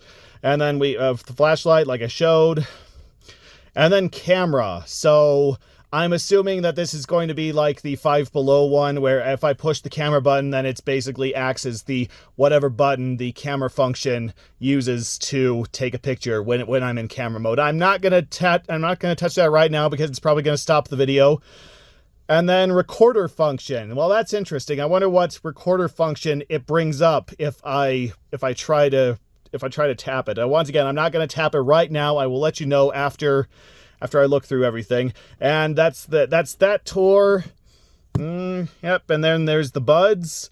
They feel like they're actually quite bulky buds. In fact, they feel like, I believe that they were the Elite buds from the last one, or maybe they were the Verve buds. No, I think they were the Verve buds. These are very similar to the Verve buds from the previous video. Just very bulky. Let's hope that they fit in my ears well. But that will, and then of course we have this button that can manually turn things on and off. Yeah. Okay, and yes, I will test these in a second. Okay, so let's see what this other one has in store for us. Okay, so it's a lot more vocal. It makes a chirping sound. It goes boop. Okay, and in this case, can I turn the thing down on here? Sounder start, factory shut down. Well, yeah, it has a couple more options here. Okay, and you slide it to go back. Find your budget, equalize timer, bright. Okay, here we go. Brightness. Maybe I can turn it down a little bit, make it easier to. Okay, I hope that made things a little easier to see. So hopefully the tour will go by a little better now. Okay, I don't know where to start, so I don't know. Let's just start with the settings, I guess. So what do we have in settings? Tap to wake. What is tap to wake? I'm assuming that if this is on, then I can tap it to wake it up. Does this have a button? Oh, this doesn't have a physical button, it doesn't look like. Oh no, here it is. Okay, let's tap it. Let's turn off the button and then tap. Okay. I have to do it twice in order to get to this other setting. So, okay, and then I turn it off. And it doesn't turn on when I tap it. Okay, so that's self-explanatory. I'm gonna go ahead and turn it on. Language. We got all these languages here. Quite a few. Theme. Okay, yes, this is another wallpaper option. What do we have here? 3, 4, 5. So only 5 for this one as well.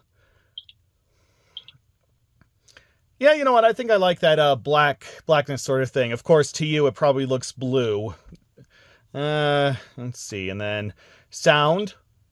Oh, okay. We can turn the sound on and off. We can turn the little jingles it's playing, the little chirps it's playing on and off. I'm going to leave it on for now. And then restart. I don't know if I want to restart this just yet. And then factory reset. I don't think we need to factory reset that. And then shut down. Yeah, okay, fine. Let's see what happens if I shut it down.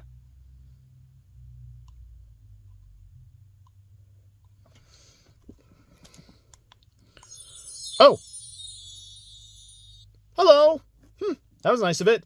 And then we have to select the theme all over again, huh? Okay, where was I? Still in settings. Okay, we finished settings. Well, let's see what's in music. Okay, this is where we can control the play and the pause and the skip tracks, and then can't do anything with that little music icon. Find earbuds. Let's see what these play. Oh, these aren't even doing anything. Oh, that's right, because I haven't taken out the earbuds. Duh, freaking duh. Okay, let's just take them out for a minute. Okay, let's see what happens.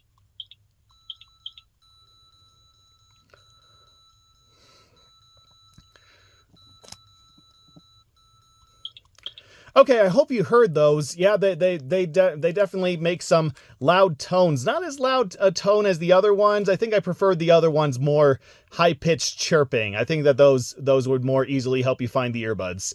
And then we got the equalizer. Oh, we got 7 different modes here. Ooh, we even got some disco. Oh, I'm sorry. You can Okay, there we go. Oh. Did it reset when I shut it down? Did it reset to a different brightness? Where was the brightness again? Yeah, here it is. Okay, I'm sorry about that. I'm sorry about that. So, where were we? Yeah, the equalizer. So that's all. Those are all the options that we have for this one. I will go ahead and test these out as I'm playing them. Let's see, and then we got the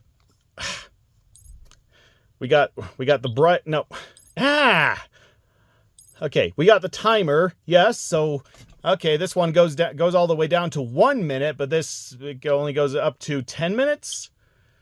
Oh, we can manually set it. Okay, so far I'm actually enjoying this one more than the other one. So far I'm thinking that this has more options than the other one, and these were both the exact same price. These were both $19.99, and they said compare at $30.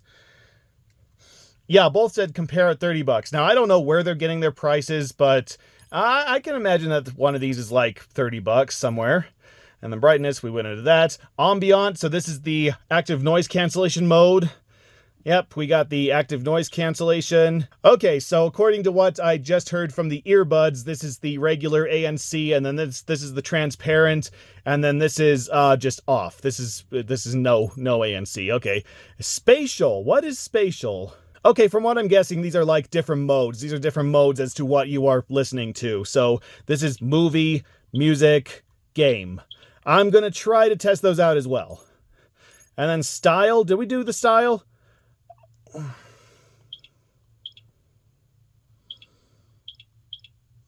Like, are these the lock screen ones? Okay, these are the lock screen ones.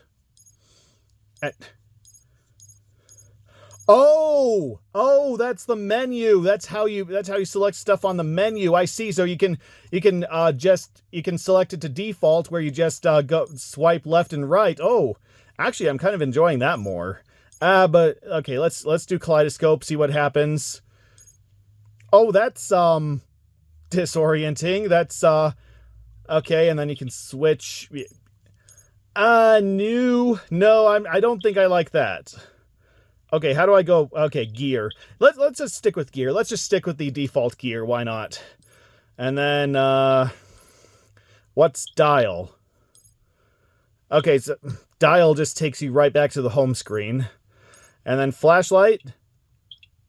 Again, just very bright white screen. Oh, red screen even. Oh. And yellow, green, white. Oh, good grief. Okay, well, that's unnecessary, but interesting. Then photograph, which again, I'm pretty sure just takes a picture while your camera is up in the same way as pushing a button on your camera does. And then stopwatch. Did we do stopwatch? Okay, no, we didn't do stopwatch. We did timer. So apparently there's a stopwatch and a timer. Handy. Voice assistant. Oh, well, that probably just brings up Siri or something on your phone. Let's see. Actually, I'm not going to play with that because it's probably going to stop the recording. And that is it. Okay, so this definitely has a lot more settings than the other one. This definitely has a lot more to it. Does it all work? I do not know. I will have to test that out. And then, of course, here are the earbuds. And they almost look like the other ones. Not entirely, though. They do look... Let's see. Come on. Come on. Come on. Okay. Okay. Okay, got it. Got it. The ANC Touch, they're a little... Actually...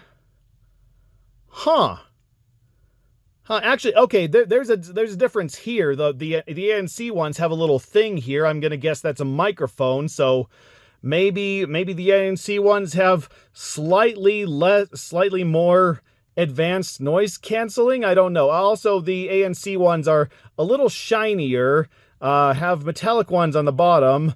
The light is in the middle. Okay, so this is where the ANC microphone on here is, and this is where the ANC microphone on the other ones are, the touch ones. Well, that's going to be interesting to test out, so, well, I guess there's really nothing else to do, but, can you turn on? Okay, I guess there's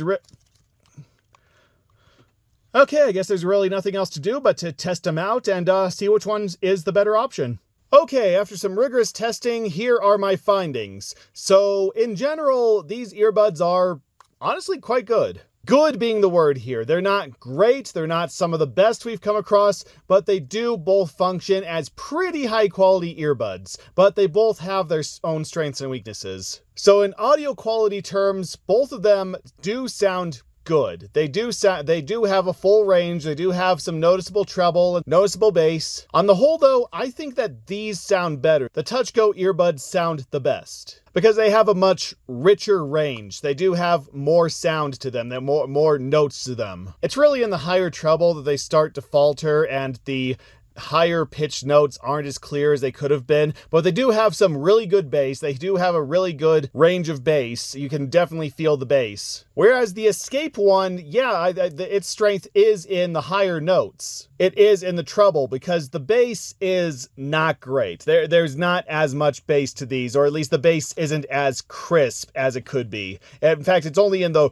really low bass, only in the deepest notes where you can really feel it, because everything else just kind of sounds tinny. Also, this has a little bit more of a muffled sound than this one. I'm sorry, I keep saying this one. I should really specify. The Xscape has a little more of a muted sound than the Touch Go. There's just something about the Xscape that makes it sound like you're listening to music from far away, whereas the Touch Go is up close and personal. So in terms of audio quality, overall audio quality, yeah, the Touch Go has taken the point. Now in terms of functionality, the Xscape, on the other hand, I think has the better options. So playing through the Touch Go, not all the functions worked as well as they could have. So yes, the music option worked, and then the volume option, of course. And then, so actually this is shared by both of these. This is shared by both the Touch Go and the Xscape. I think they both have the exact same active noise cancellation modes. And yeah, so for when they're both off, they're fine. That just sounds like you have earbuds in your ear. You know, what else can you really say in that department? And when they're both on, they both sound like the exact same active noise cancellation, which is not the best active noise cancellation we've heard so far. I think JLab definitely had better, or even the Heyday. The active noise cancellation, I can tell it was trying, but it was picking up a lot more noise than the other earbuds we've been trying. And then the transparent mode, oh my god, no, these are the worst for the transparent mode. This is the worst transparent mode we've heard. It just sounds like it's playing all the noise from around you through very muted, very below quality microphones. It just sounds horrible. You are better off just taking off the earbuds completely. Oh, so no, I would not buy these for the ANC. And then the equalizer on the Touch Go does not work. The equalizer on I played with all the options. I played with everything that you could. I detected absolutely no changes, not one whatsoever. I did everything that I could to try to get the equalizer to work, to just cycle through all the options. Nothing. The music sounded the exact same each time, so I don't think that the equalizer on this works. Whereas the equalizer on the Xscape, I think, does work. In fact, well, to a degree. So I've messed with the equalizer settings on the Xscape, and I most definitely did notice differences. I most definitely noticed some variation in the quality of the music. Not necessarily good though, not necessarily great quality, not necessarily something that you actively want to turn on the equalizer for. Though I did notice that the most positive change was in the voice option on the Xscape equalizer, because the lyrics and the voice really did become clearer, whereas the background music did become slightly quieter. So yeah, the Xscape is probably the best option if you want to listen to like some podcasts or something. And then the DJ turned the bass a little higher, not much to really get excited about, but on the whole, the equalizers on both of these really just aren't worth your time. I mean, maybe you could find some music, maybe you could find something to use equalizer on, which if you're gonna get an equalizer, of course, if you're looking for an equalizer, then get the JLabs that we were looking at. I think those have the best custom equalizers, but if you can't find those, then the Xscape has you covered in equalizer. But speaking of which, the spatial setting that I showed you on the Xscape doesn't really do, I couldn't really tell what it did. So basically it turned down the volume, and that's all I could tell. It just kind of put the volume of the earbuds in the background. And then I guess depending on what you're doing, I guess that the spatial noise is supposed to affect how you hear the outside noise. That's the best guess I can give, but because I switched through all the options while I was listening to something else on my computer, and I noticed no difference. So I don't know if this thing is even working right. Also, the Xscape automatically adjusted its date and time as soon as it was paired, while the TouchGo didn't. In fact, I thought that it wasn't going to do it. I thought that you had to go in and manually set it, and that was going to be a point against it, but no, the next time that I set it up, the next time I paired it, it did automatically adjust its date and time. So that's a plus that I can give both of these. And then the touch controls on these were also pretty good. They weren't, like I say, I'm not the biggest fan of touch controls, but I did manage to get the touch controls to do what they had to do with very little difficulty. Like these both, I think, have basically the same touch controls, and they worked. At least with the little testing I did of them, because like I say, I just don't like messing with the touch controls. And then as for the microphones for the TouchGo, This is me recording on the Palm TouchGo touchscreen true wireless earbuds. and then for the Xscape, This is me recording on the Palm Xscape true wireless earbuds.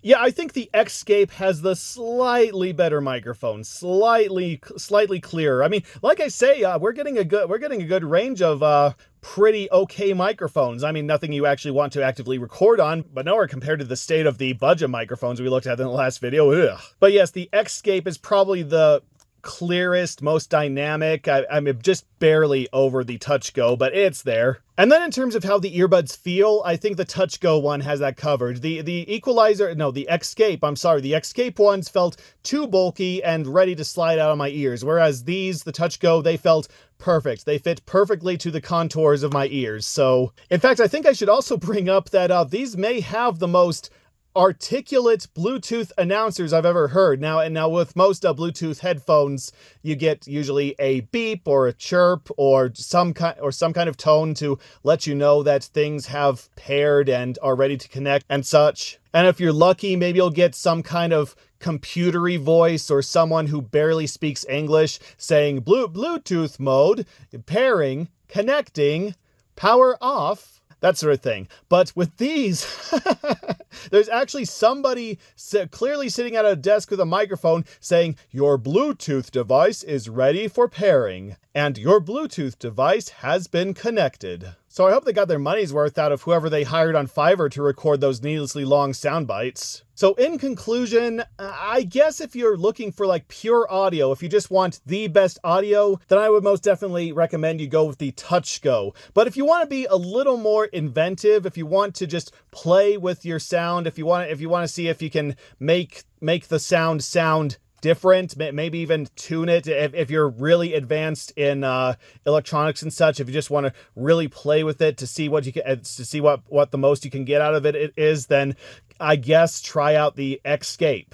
Though if you want to know the absolute truth, neither of them are really that different from the one that I got at Five Below, the Bass Jack Smart Case, which was, like I said, it's only $10, and they said that they were charging about $30 a piece for these. So yeah, on the whole, I think that you'd be better off just getting the one at Five Below, and then these just kind of leave around as a curiosity. I don't know. Still, they're both perfectly fine. They'll both probably fit exactly what you're looking for in audio, unless you have some really high needs, which is kind of what I have, especially after testing out those JLabs. So if you find these sitting around for 30 bucks or less, yeah, they're probably worth your money. Now, I was going to make a joke about smart and slightly less smart cases, but in that case, which one is the smarter? I mean, like I say, this one is really good at the audio function, but this one technically has more tech behind it, so which one is smarter? I don't know, I guess we'll just say that they're both different levels of smart, that they're both equal levels of different smartness. Like, this one has high degrees in paleontology,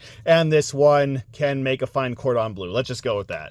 And returning to the world of not as smart, but still hopefully high quality earbuds, we are going over to Ross. Yes, this is the final store where I found a whole bunch of earbuds. This is where the remaining earbuds are all going to be. And yeah, like TJ Maxx, they're another overstock store that tries to high end than its inventory applies. Like it's selling discounted stuff, but it makes you think like you've entered a big time jewelry store or something. Which they do sell. They do sell jewelry. They sell pretty much everything, including, as I've learned, a whole lot of earbuds. Starting with earbuds. Oh, more earbuds. Like those ones that came in the silicone case. But these are sports earbuds. These are true wireless sport earbuds. Oh boy. And they are the X5 series, which probably has to do with the IPX5 water resistant. Oh yeah, that's one number above the other water resistant. So that probably means, well, that they have more resistance to water. I don't know. These are probably more waterproof. I'm guessing, because I'm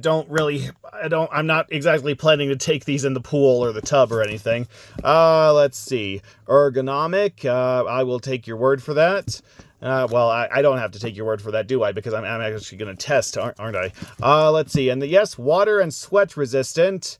Doesn't say what sets it apart from the IP4. I'm just going to assume that it's better at what it does, somehow. And then on the back here, volume optimized EQ. Would you please focus? Yes, EQ delivers powerful, clear sound. I'll be the judge of that. Control it all. Charging case. Water resistant. Ooh, it's rainproof. Ooh, so I guess it likes being caught in the rain. And pina coladas. And let's see, and a whole bunch of other stuff. And yeah, it actually attaches to your belt or your pants or your pocket or whatever you want to clip that onto. Yeah. That's nice to have around, I guess, especially when you're doing sports, all those sports you're doing. Okay. Yeah, here's the box. Big honking box. Again, you gotta wonder how much of the money actually goes to making the buds sound good and how much goes to making the buds look good. And yeah, there's the cord, of course. Slightly longer cord than most of the other cords we've seen, but pretty much the exact same quality. And then the little gel pads. Instructions, I'll probably be perusing those in a minute. And yep, here's the case. And yes, this is a charging case. This is not a plastic or even metal case like we've seen before. This is actually a little faux leather zip-up case. That's actually pretty fancy. That's kind of nice, actually. You wouldn't even know this was an earbuds case if you didn't know it had earbuds in it. And yeah, here's the clip. Not a very strong clip, but I guess it'll do what it's designed to do. And yep, here's the earbuds.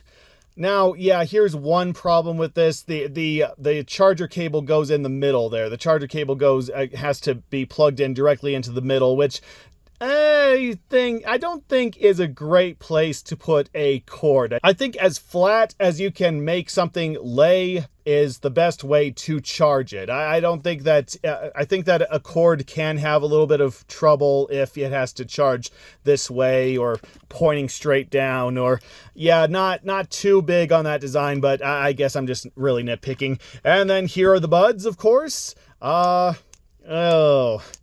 those are really loose. Oh, they kind of remind me of the circuit earbuds from the last video. No, I don't know. I don't know. Maybe they'll surprise me though. I mean, the JLab ones did. So let's see just how well they fit, and let's see how they sound while we're at it. Well, that was a little disappointing. Now, to their credit, anything spoken actually sounded really, really good. Like, all the dialogue sounded crystal clear and like you were in the same room as the person speaking or even singing. Like, I think these could be really good podcast earbuds. Like, if you just want to listen to your podcast, if you just want to hear spoken dialogue, you don't really care about music, then honestly, I think these might be one of your best options. It's everything else that mostly falls flat. The treble is muted and the bass, there's basically no bass. Like, the notes are there. The earbuds can detect that there are bass notes, and they don't play them as deep as they could. So it's a bit of a downgrade after the honestly quite high quality we've been getting for most of these earbuds. Especially for me, because I'm looking for good quality earbuds specifically to listen to music with. I mean, I do listen to podcasts, but music does come first. Music is especially what I'm trying to listen to while at the gym. The touch controls are pretty okay though. I didn't have much trouble with those, though they did something weird with the volume that did take a little bit of getting used to. So instead of constantly tapping, instead you tap and you hold, and then you release it when you hear a tone, and that adjusts the volume. That turns it up or kicks it down a notch, which might actually be a better alternative to tapping it a couple times to turn the volume up and down. You just have to know that you need to release your finger when you hear the tone, otherwise you end up turning the earbuds off. Also, there's no active noise cancellation to these, but they are slightly cheaper earbuds than most of the ones we've looked at so far, so that's fine. In fact, these were $15 and they're normally $25 according to Ross. So yeah, I guess I got my $15 worth, or I would if I didn't already know that there were better options. And then as for the microphone, This is me recording on the Airbuds True Wireless Sport Earbuds.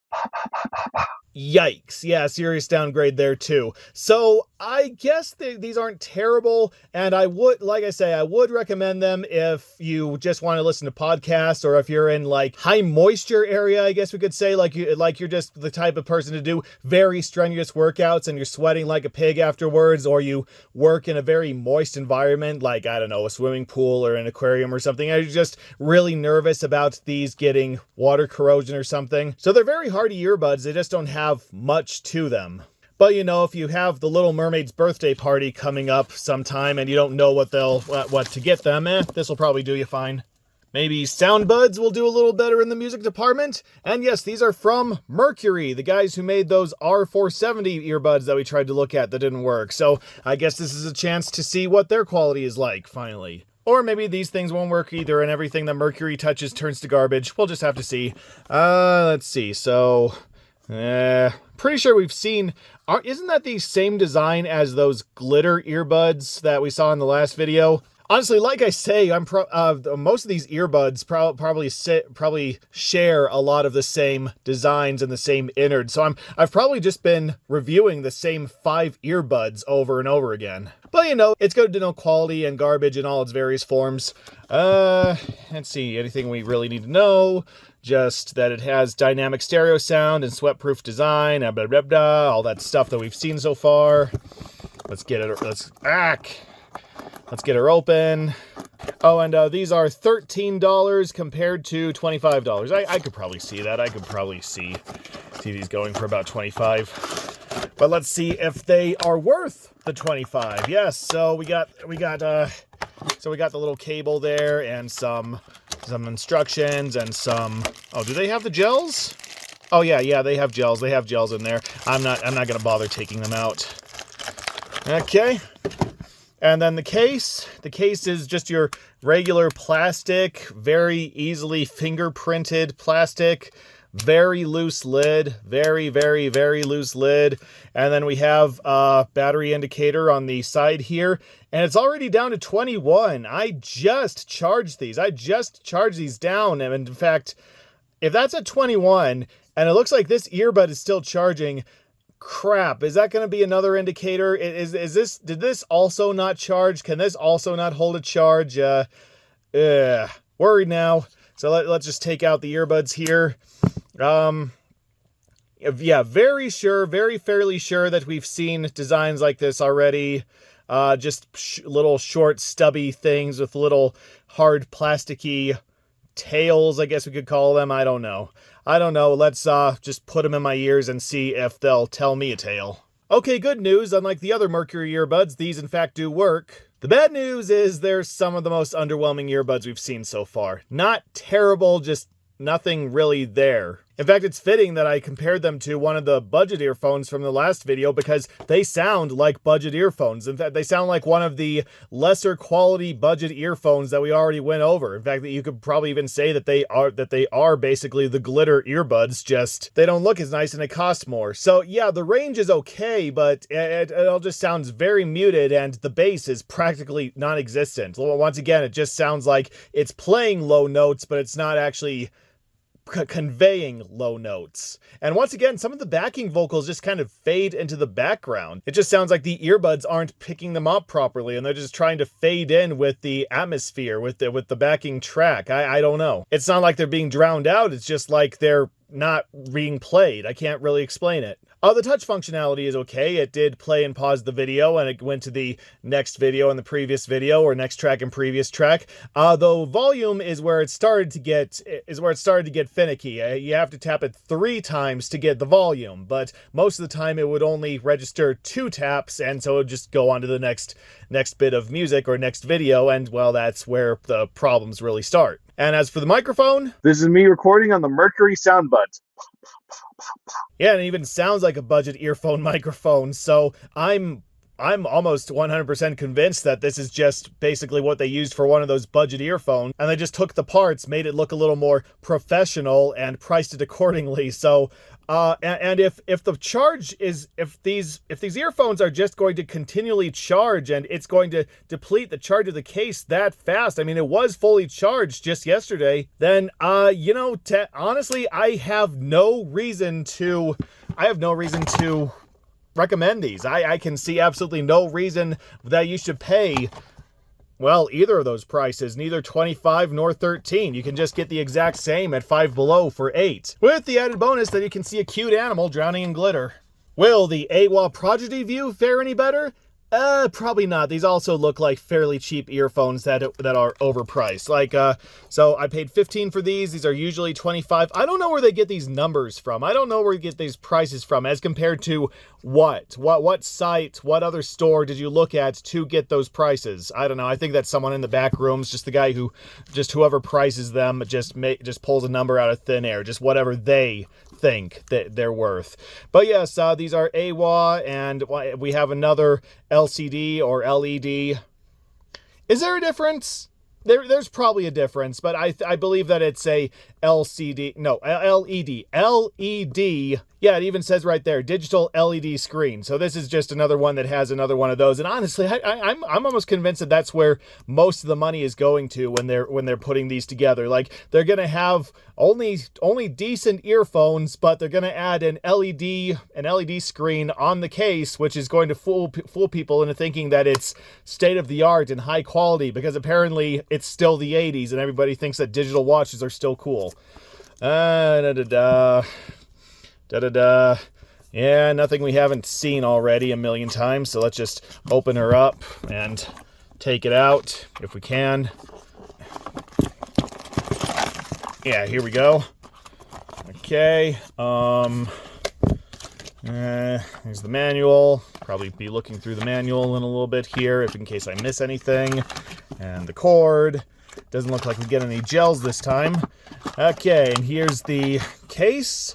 And yep, as you can see, it does turn on and it does charge and it does show an indicator, and it actually does that. So like I say, I charged this just yesterday and it's only at 96. So good. The charging function on this actually seems to be working. And oh, wow, that's a very forceful lid there. Chomp, chomp, chomp, chomp, chomp. Yeah, that can give you a pinch. Yes. Okay. And earbuds, I'm pretty sure we've seen these. We've seen this shape in quite a few other things so far. I'm sure of it. And of course, and another reminder that these are AWA, a brand that I have never even heard of until now. So, well, let's see if the sound is as forceful as this lid. Alright, some more earphones of quality. Good range, nice mix of treble and bass that doesn't overpower anything else. Not as crystal clear as a couple of the other earbuds we've seen, but it is still there, and I could still make everything out, and nothing was muffled as far as I could hear. Uniquely for these earbuds, the volume control was only one press. Like usually that's to start and stop the thing, but in this case, you just push the touch controls once to turn the volume up and down, which worked alright as far as I could tell. In fact, in this case, you have to press and hold the earphone for a couple seconds before it plays and stops, which might honestly be a better setup than most of the other earphones. Like, I think I actually am happier with a shorter way to turn the volume up and down than I am to play and pause the video. So honestly, I'm surprised that these earbuds seem to be the only ones that do that. And as for the microphone, This is me recording on the AWA Prodigy View wireless earphones. not bad, not good, but not bad. So once again, these do sound nice, but they still sound like one of the higher end budget earphones that we looked at in the last video. So once again, I do recommend that you go hunt down a pair of those as opposed to spending either $15 or $25 on these. Unless, of course, that you don't have a Five Below in your area or anywhere else that stocks those budget things, in which case, I guess these are worth like $15. I guess you could do worse for $15. Oh, and there was also another mode on here that I think is unique to these. When I triple pressed it, it went into low latency mode, which I don't know what that is. I just triple pressed it, and the announcer, a male voice this time. I don't know if we've come across a male voice for one of these Bluetooth things, but he said low latency mode on. And then I tapped it another 3 times and he said low latency mode off. And I don't know what he means by low latency. I checked the manual, there was nothing in there about low latency, and it just sounded the exact same either way. So I don't know what that was about. But yeah, I mean, if you need some budget earphones and you can't find any of the fancier ones that we've come across, then these are okay. These are okay to just casually pick up in a store in case you need some decent quality earphones just lying around. Hey, what? I'm sure that's how they wanted it pronounced. Next up, some more sport earphones, this time from Brookstone. And yeah, I've come to fear these. I've come to fear these sport earphones, this style of sport earphone, because they're never as good as most of the other ones we see. I mean, besides the possible exception of these JLab ones here, I don't know. But when I see these, all I can think of is that they're putting durability over quality. And I want a little bit of quality. I want a little bit of sound in my earbuds. I want a lot of sound in my earbuds. I want a lot of quality in my earbuds. Can't we have quality and durability? Can't we have something that you can use while underwater that doesn't sound like you're underwater? Actually, come to think of it, would sounding like you're underwater be a bad thing? I mean, I have heard that sound travels best underwater, so it's just the above sounds that are hard to hear when you're underwater. So I don't know, maybe having something sound like it's underwater would actually be a good thing, but I digress. So yes, once again, these are sweat resistant and they're Active Pro true wireless earbuds. I'm sorry, I forgot to mention that. Noise reduction, LCD display, touch center controls. Yeah, basically just stuff we've already seen. But this is all the way back in Bluetooth 5.1. How old are these? 2023. So these have been sitting around for a little bit. Yep, can't really see anything else worth pointing out, so let's just open her up.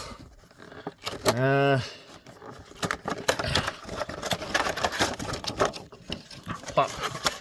Yep, Brookstone really wants you to know that they made these, or they distributed them. Isn't Brookstone a book distributor, like some kind of media distributor? I know I've heard that name before. I know it definitely sounds familiar. I just can't really place what they mostly manufacture or distribute or whatever. And then, yeah, here's some more stuff to sell you on the stuff. Digital displays, weather resistant, and then underneath here we have the charging cable, of course, and the earbuds and the manual. We'll just set those aside for a minute and stand that up. And inside the case, which is I thought it was a clicky case. Boo.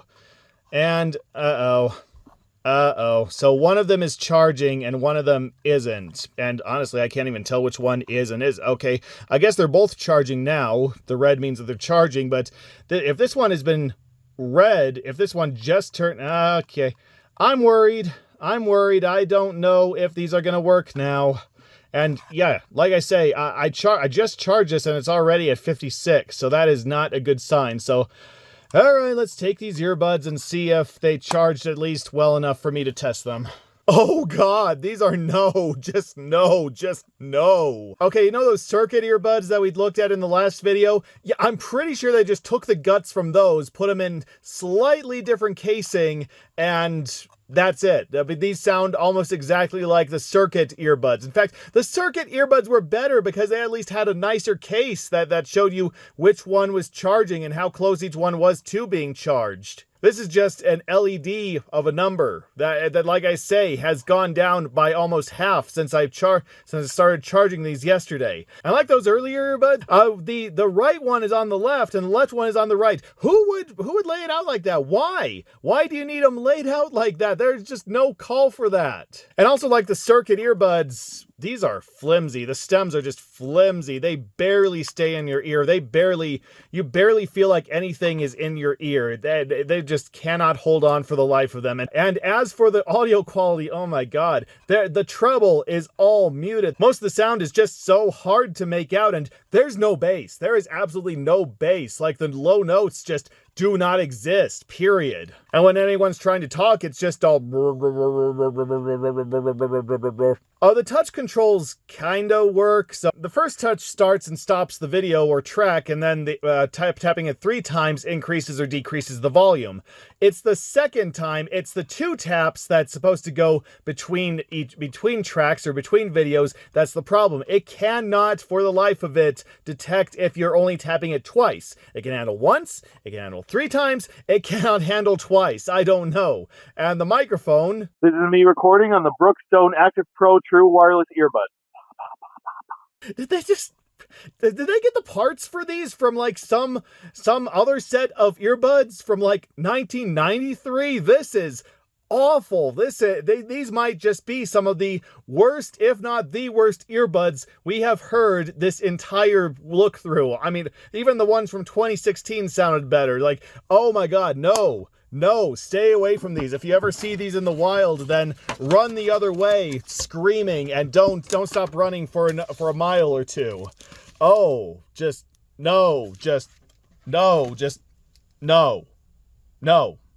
no. Quick, save us, Pulse! Yeah, unfortunately, I don't have any superhero ones to look at this time. I don't have any that are based off of any popular cartoons or anything that can come and save us. Though I might for the next video. We'll have to see. But yes, this is Pulse from our new friends at Core Audio, which I am pretty sure, in fact, I am willing to stake my life on it, that these are actually just a rebranding, just a renaming of Prime Audio. You know, the guys that made all those budget earphones in the last video. Because, I mean, just look at the packaging. It looks exactly like something you'd see from Prime Audio. In fact, if you look on the back, it's basically the exact same bullet points in the exact same font and layout. Heck, even the name screams Pulse Audio. It just screams like what Prime Audio like to name their earbuds. They're calling them things like Sense. Just sort of flowery hipster type names. So yes, I am willing to bet that this is from Prime Audio, and it's just a slightly bigger case. Therefore, they have decided to charge us slightly more for earbuds that we could have gotten from Five Below. Though it is one of those LED cases that shows how much charge the case still has and how much charge the earbuds are getting for when you plug them in. So I don't know, is that worth paying $20 or $13 as I did? I don't know. I guess we'll just... Anything that I really need to know? No, nothing that I absolutely need to know. So let's just open it. And there's some more specifications on the inside. And a pretty strong magnet, of course. Like I say, I think most of the money that they're asking for just goes into the packaging. I think that the quality of the earphones is just left completely up to chance, up to whatever they manage to acquire from whoever makes these parts. Okay, and there's the instructions. Maybe I'll take a look at those later. Take off that, and the cord, and the ear gels. And we have a translucent case here, a case with a translucent lid. Hang on a minute, these look familiar. Didn't we... Hold on one second. Wait a fliggity-flobbeting moment. These are just the concert earbuds, just with a very slightly differently designed case and slightly different LED. Even the earbuds are the exact same shape. Oh no. Oh no. But at least the concert ones seem to have kept a charge. These are already at 0%. And like I said, I just charged these yesterday, so oh, that does not bode well. Oh, I don't like that in the slightest. Oh, all right. Let's test these out and see. These are the ones that these are for ones from Pulse, right? Yeah, okay. These are the ones from Pulse. I didn't get them mixed around because they're just so similar. So let's just test these really quickly and see if I regret these just as quickly as I regret the concert ones. Okay, the good news is that they're not exactly the same. In fact, if you take out the earbuds here, if you just take out the right earbuds here, yeah, the charger connections are in slightly different places, and the concert ones, they actually specify R and L, whereas these don't seem to. The Pulse ones don't seem to. So they don't have the exact same build. Now the bad news is, I think these might be a little worse. I mean, the concert ones didn't have that great audio quality, didn't exactly have that much clarity, but it did have clarity. These mostly have clarity, but sound a little bit more muted compared to the concert ones. Yeah, they have practically the exact same range and the exact same set of treble and bass with practically no bass, but except they just sound a little worse. I can't really describe it. It's just everything sounds a little more muted. Now the touch controls seemingly worked a little better. Once again, it detected one tap. It detected 3 taps. It didn't detect 2 taps. I don't know how these things are built. So yeah, if this company really is Prime Audio, if they really are the same company behind the stuff that we've seen at Five Below, then yes, this does sound like one of the Five Below earbuds. This just sounds like something that you would hear from something that's only worth about $8. And they wanted $20 for this, or $13 that I paid, and basically the only upgrade is that you get one of these trays with the charge indicator, and if the earbuds are charging, which, as we've seen, I don't even know if it's working correctly, because when you do try to charge these, then all that pops up is the number 0 flashing over and over again, which is that an indicator that we now have no power in this thing, in the charging case? Because like I say, I just charged this yesterday, so if it can't hold a charge, then that's a good reason not to pick these up. And another one is the microphone, because, well, here's the microphone. This is me recording on the Core Audio Pulse True Wireless Earbuds. Yeah, even that's slightly worse than the concert one. So no, just like the concert ones, in fact, even more so, I just really have no reason for you to pick these up. I can't think of any reason for you to pick these up. One thing I did neglect to mention, though, is, so on the Pulse ones, they just have a regular, they have this rubber thing that protects the charging port, and on this one, they just have a regular charging port, whereas on the concert buds, it's slightly bigger, and there's a regular USB port. The other, as well as the micro USB, there's a regular USB that reads out. Now, what the function of this is, I do not know. The instruction manual does not mention this. I did plug in a portable battery, and it started charging. Like, the battery just started charging, so I guess you can charge other devices from this earbuds case as well as the earbuds. I mean, that could potentially be a good function, but considering how little charge these little earbuds cases already hold, I don't know what the point of that is. So, I mean, I guess that's just another thing that it holds over these Pulse earbuds. So, yeah, no to these. No to these also ×2, I should say.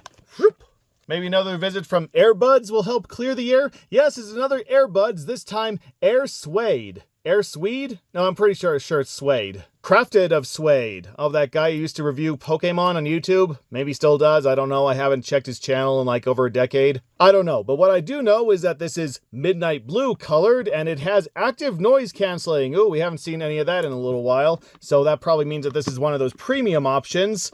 $17. Yeah, I guess that's technically premium compared to what we've been seeing lately. And then on the back it says, Honestly, I can barely make that out. The backing picture is so clear that the text just fades right into it. That is not a good background, no. But yeah, it's basically all the exact same stuff that we've seen from the last time we saw the earbuds. So let's just open her up in this super ultra fancy case with the translucent lid, of course, and then the case, the earbuds case that's made of plush, it's covered in plush that I kind of hate to hell and back. Seriously, you have no idea how easily these get dirty or torn or just peel right off. Seriously, this is like the most fragile material known to man, and it's not even good feeling. It feels like faux plush. It's just kind of just like faux fur. It just feels so oily under my hands. Yeah, I don't like how it feels.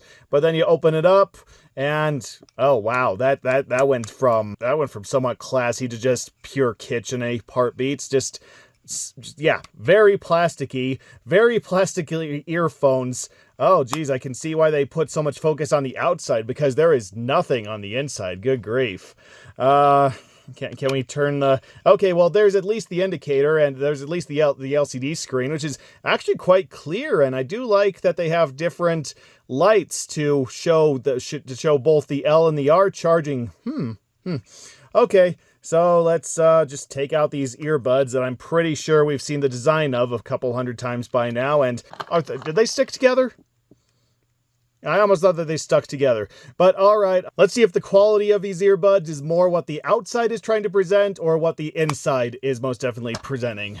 Okay, a little bit of both. They're not terrible, but they're not great either. Honestly, a great amount of range. They recognize both treble and bass, and it is pretty clear. Not as clear as some of the other ones we've seen, but I bet it does exist. It's not as muted as, say, the other couple earphones we just had to listen to. Honestly, my biggest problem is that they do not fit well in my ears at all. These are the first ones, these are the first make that, like how these are shaped, that are supposed to hang from the ears like this. I mean, most of the other ones, they're designed to be tucked comfortably in the ear, but these have to hang like this, and these just are not designed well to hang. Like, no matter what silicone thing I used, they would not fit snugly in the ear, and that also interfered with the active noise canceling. Yes, so if you tap 3 times on either earphone, then it enters noise canceling mode, and of course it goes through the 3 modes of normal, noise cancellation, and transparent.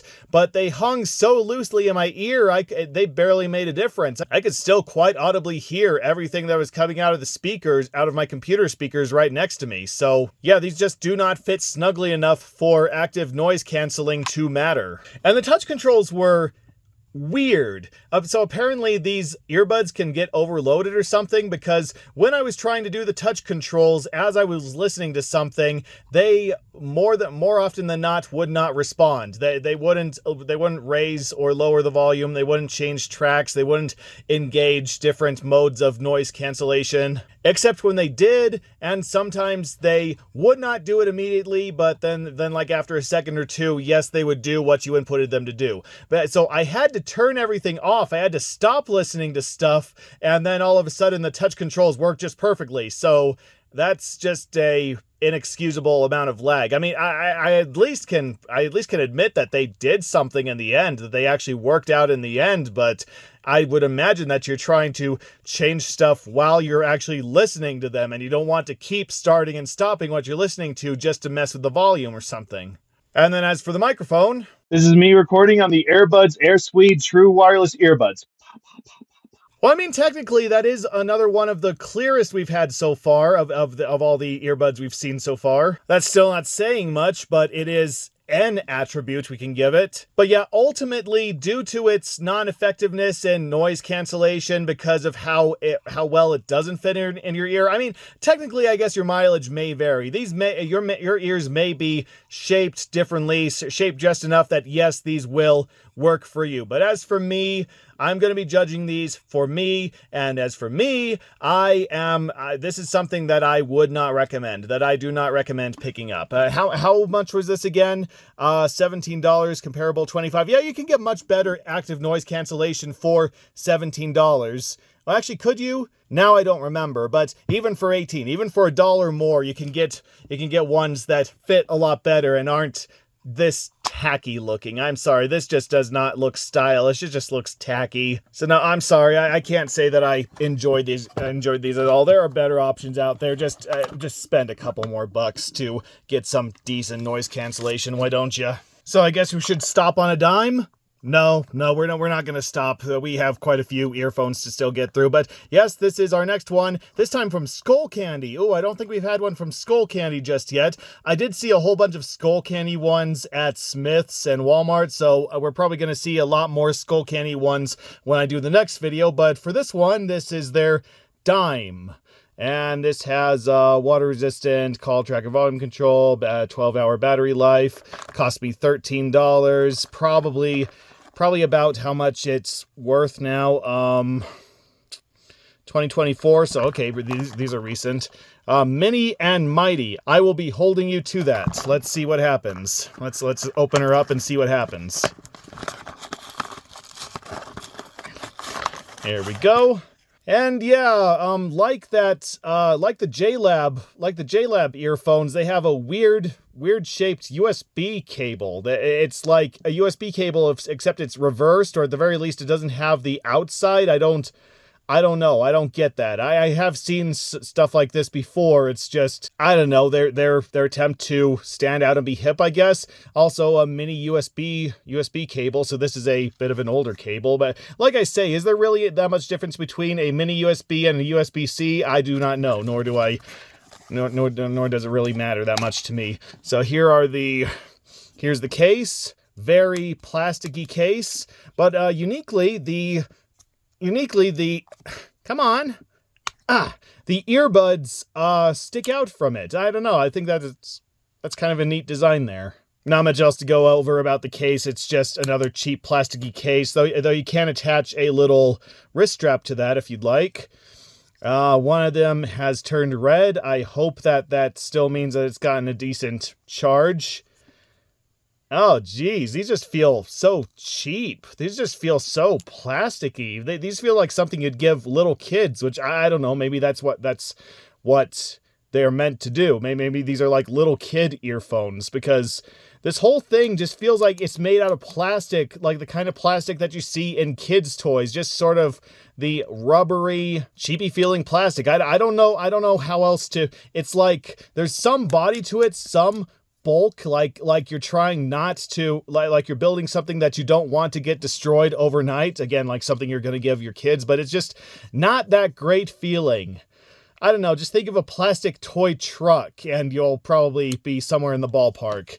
And yeah, I don't know. And then of course the baby blue coloring. This just looks like something for little kids. Even the ear gels don't feel right, though they do have little skulls on them. That's adorable. Little Skull Candy skulls. Ha ha ha. All right, let's pop them in my ears and see what they do to my skull. Okay, so they're better than I thought they'd be, though that's not saying a whole lot. Now, to their credit, the sound actually sounds great. In fact, if anything, I think it sounds a little clearer than most of the other earbuds. It actually has a little bit more of a crystal clear quality to it, kind of like the J-Labs that we looked at. Above average treble, above average bass. I think it has a much more dynamic sound range. Yeah, honestly, it sounds great, and normally I'd put this towards the top of what I would recommend you get.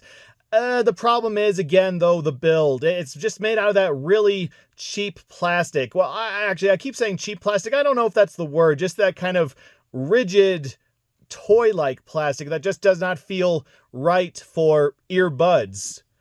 In fact, I tried putting them in my ears.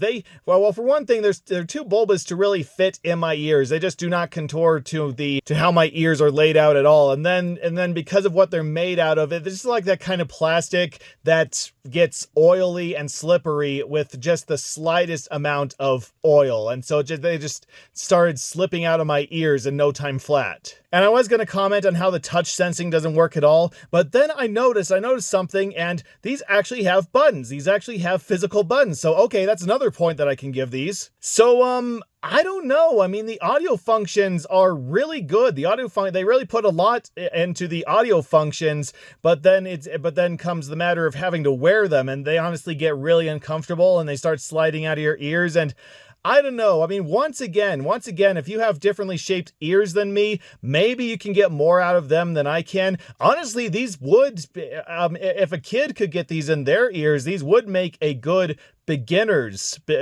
pair of earphones. I mean, the quality is certainly higher than most other headphones or earphones made for kids. So yeah, honestly, these are, and they feel like little toys anyway. So yeah, honestly, I think that if your kid is old enough and if they fit in their ears, then maybe you should try giving these to them. I mean, they are relatively cheap. I mean, it says $22, which is still fairly cheap. And then I paid $13, which you could probably get a pair of these on eBay or something for $13 for that much. And that would make a decent birthday present, I think. And then the microphone. This is me recording on the Skull Candy Dime wireless earbuds. Pop, pop, pop, pop, pop. Yeah, pretty okay microphone quality. Not great, but you could probably still hold a phone conversation with them. And before we go, it looks like I found the lanyard. It looks like I found the little wrist strap that can go in here and... Well, theoretically it can go in there, but I guess I'm just not going to put that much effort into putting it in. Yeah, so, and then it has this little clip thing. You can clip that onto a carabiner. So I guess on the whole, these are pretty average. I would not straight up recommend them, but I don't not recommend them. I don't know, if you ever pass by these and they're a good price, hey, pick them up. Why not? The candy that this skull gives out is pretty sweet indeed. And now for allegedly the most expensive item in our lineup, Soundcore by Anker. The Soundcore P30i, I guess is what we should call it. Auto noise canceling and hands-free viewing. What does hands-free viewing in this case mean? I mean, you know, I don't have any hands on it and I'm viewing it just fine. I don't know what they're getting at. But why I say this is the most expensive is it was $20 compared to $50. Now, I don't know where they got the $50 from because I did look it up and you can easily get a pair of these, a brand new pair for $30. So I do not know where the $50 came from, but okay, fine. Well, we'll hold you to it. We'll say that these give you $50 of quality. And in those $50, we can get powerful sound, 4-mic AI clear calls. I wonder what that means. And then 2-in-1 charging case and phone stand. So this is definitely trying to be a premium option, except it doesn't really have a premium case. Like you think that something trying to be this fancy would have something like the Earbud Suede. But then again, this is Anker, and Anker, see, I like Anker actually. Anker seems to be a really good brand. They seem to put a lot of quality over, I mean, most of their products are just in the exact same blue and white boxes. In fact, you usually have to read the back of them to find out what you're even getting. But yes, I did get a USB-C to USB-C data cable from them for about, actually, I don't remember what it was. It was less than $10, and it is still working for me. Like all the other USB Type-C cables, data cables I've ever used have given out in like a week or less. Actually, a couple of them have lasted a little longer, like maybe a couple months, but yes, eventually all of them have given out. But the one that I bought, I've been using for the last several years, and it is still going strong. It like plugs in and connects perfectly each time, and it is just built so well. It is built out of really high quality fabric, really high quality materials. Yeah, it's like the best cord I've ever gotten. So yes, Anker has earned my undying respect for that. Well, I say undying, but I guess this will be another indicator of their overall quality. Okay, 2-in-1 charging case and phone stand. Oh, that's what they mean by for hands-free viewing. You can turn the case into a phone stand and then put your phone on. Okay, I get it now. I get it. Automatic noise canceling adapts to your environment. So automatic. So does that mean that you don't actually turn these on? Like it actually adapts as you listen? Ooh, that's going to be fun to check out. Powerful sound with 10mm drivers. I will have to test that out too. 10-hour playtime, and then crystal clear calls with 4 AI mics. So I'm definitely going to have to check that out. This might have the clearest microphone out of everything. That will be exciting. Hey, maybe I'll start using these to make my videos. Who knows? And then that's what you get in the box. In fact, why don't I just open the box and show you for yourself. Here's the instructions. And yep, really nothing to say about the presentation. It's just in a standard little case with honestly a pretty high quality USB-C cord, and then the little gels that it comes with, just in their own little packaging. And then, yep, here's the charging case. And on the back, yep, you can open that up, and it serves as a little phone stand. That's very useful, I think. And yeah, besides that, it's basically just your standard charging case. It doesn't even have a LED thing. So, but like I say, Anker is all about quality for less than flashy presentation. So let's just go ahead and take these out, which honestly look very similar to something else, I'm sure. So let's just go ahead and take these out and see just what joy Anker has given us today. I don't know what to say about these. Oh, okay, so the audio quality, honestly, I think might be some of the best we've come across. It is crystal clear, a huge amount of range, very good treble and bass, very dynamic sound. I could pinpoint everything with 100% certainty, just very dynamic. The problem was the bass, though. Now, like I say, it has a lot of bass. It has some really good, clear-sounding bass, but it's not really the kind of bass that shakes you. It's just kind of the bass that sounds like a dull thud. I don't know. It's like it's trying to shake the earphones, but the earphones are keeping it back, or keeping the vibrations back. Like they're insulated just enough to keep it back, so all you kind of hear is just this dullness to it. It's I guess you could best describe it as headache bass, like there's just this pounding that you usually associate with your head when you have a really bad headache, really bad migraine, really bad hangover. So yeah, I do not recommend you listen to these, or at least anything with any major bass when you have a hangover. Oof. And it's just that factor that holds it back from being some of the best headphones of the entire look. I don't know, I can't, I'm doing my best to describe it, but you kind of have to listen for yourself, and I don't even know if I would I guess I could recommend them, but the bass is going to be a little annoying, I should say, like you're going to be expecting more bass and not getting it. But besides that, yes, the sound just sounds incredible. And the touch controls, oh my god, the touch controls might be the most responsive we've had yet. I touched the sides and it automatically responded. In fact, there's even a little boop, boop, boop, boop whenever you touch them, so you know that your touch has been registered. And yeah, each headphone does something different depending on how many times you touch them. Like, I believe that you need to touch the right one to play and pause it, but then giving the same amount of touch to the left one switches to the next one in the track. And no, there's no way to go back. There's no previous option, unfortunately. And yes, this does have noise cancellation, though some of the most awkward we've come across. I mean, it works. It does work. I did try it, and it does work. In fact, it is some of the best noise canceling we've had. It's just a bit of a pain to understand what you're trying to do. So what you have to do, you have to press and hold down the earphones for 2 seconds, and then it gives a little tone if you've turned on or off the noise cancellation. Which honestly, I would have much rather had an automatic voice saying automatic noise canceling on, transparency mode off, that sort of thing, because it is a little difficult to realize what you're doing. In fact, from what I understand, from what I can tell, there are only 2 modes on here. There's just the noise cancellation, and then there's normal. I could not find any sense of transparency. I don't know, maybe like I said, maybe it's just only happens if you have to do something special to one of the earphones but not the other.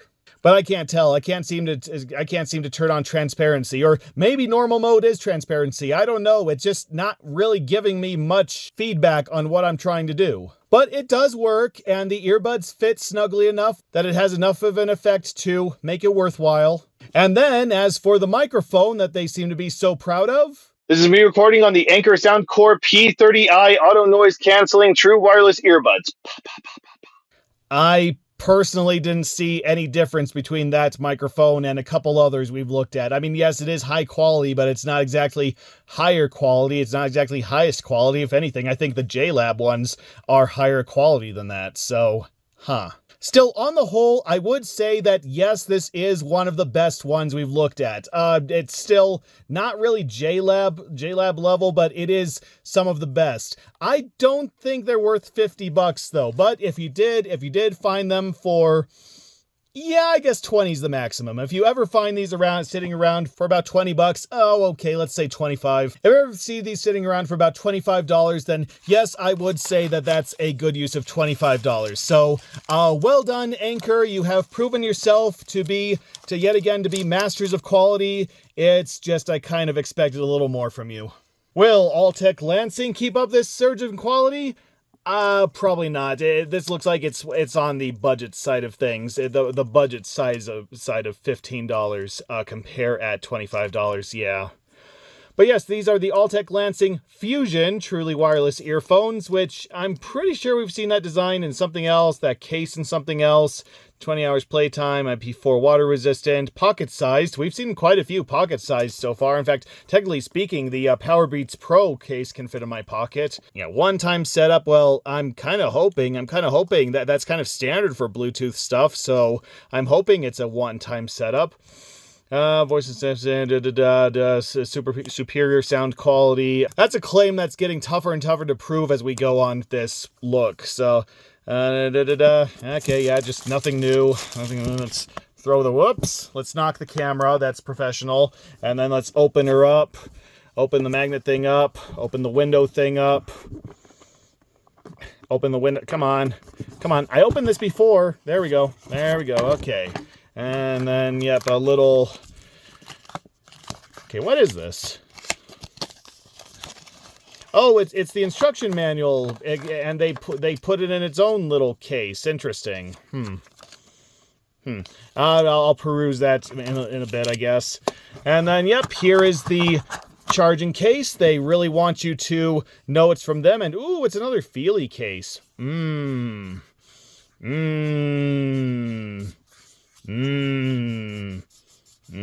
Okay, opens this way, and then here are the earbuds, and yeah, with slightly longer sticks than usual, slightly longer stems. These kind of remind me of the True Sound ones that I featured in the last video, but thankfully these do have a little earbud on them, so they count for this video. And yep, as you can see, there is an LED indicator. Does it measure these things charging? No, it doesn't seem to measure charging, but at least I can tell that they are charging, even if the red light on one is slightly duller than the other. Okay, it just goes down. So yeah, they are charging. It is draining power, and oh crap, it's down to 44 already. Oh, that is not a good sign. That is not a good. This case does not stay charged. That is not a good sign for the whole thing as well, a whole. All right, let's pick these out before they completely lose charge and see what they give us. Yeah, they're not good. Actually, the best part came when I first turned them on, and apparently they really want you to know their brand name, because when I first turned them on, they said, "Welcome to Alltech Lansing. Pairing." In a male voice again. It's very hard to find male voices announcing Bluetooth operations. So yeah, that was the best part of these earphones, because the rest is, it's the exact same problems as the Brookstone earbuds, actually. There's like no bass whatsoever. The bass is just completely hidden. And then there is a good amount of treble. The treble is mostly clear, but still a little tinny. Still kind of gives you that across the room feeling. So even if you just want to use these for podcasts, they're really not that great, I'd say. And yeah, once again, it's very sensitive about its touch sensitivity. I mean, I was able to make it pause and play no problem, but then if I wanted to go to the next or previous video or turn up or down the volume, then it just did what it wanted when it wanted. In fact, like the AWA headphones back there, they also have a low latency mode on here, except I could not get it to turn it on. Like I say, one tap, no problem. Anything that requires more than one tap just did not happen. Just only happened when it felt like it wanted to happen, even if I was touching the same place over and over again. And as for microphone quality, This is me recording on the Alltech Lansing Fusion truly wireless earphones. Pop, pop, pop, pop, pop. yeah, pretty bad. So yeah, these are obviously budget earphones, and I think it's trying to get away with the excuse that they're budget earphones, but compared to all the other budget earphones we've seen so far, because just seeing all the budget earphones that just have so much more quality than these have shown us, no, I can't think of a single reason to recommend these. So, yeah, I'm glad you're so proud of your brand name, Alltech Lansing. I think it will forever be associated with these crappy headphones in my mind, so sorry. Feeling rigid by this point? Then do I have the earbuds for you? Yes, these are rigid earphones from Silo. And I only know that says Silo down there because it says Silo back here. Because, I mean, what would you say, not knowing what these are, that would say? It looks like Sivlo, maybe? Evo even? I don't know, nor do I really care. But yes, these are rigid earphones, and you know what these look like? You know what these remind me of? These remind me of the Verve earphones from the last video. Just there's those more rugged earphones, the more outdoorsy type earphones with the case, and probably a carabiner, maybe. We'll have to see. This is, again, on the more budget side of things at $12.99, comparable value $25. I'd love to know who's still charging $25 for these. Rugged TWS earbuds with charging case. How do you know that they are rugged? Do they wear flannel shirts and sing, "Oh, I'm a lumberjack and I'm okay, I sleep on it and I work all day"? Shockproof, dustproof, splashproof, probably marriage-proof as well if anyone sees you wearing these.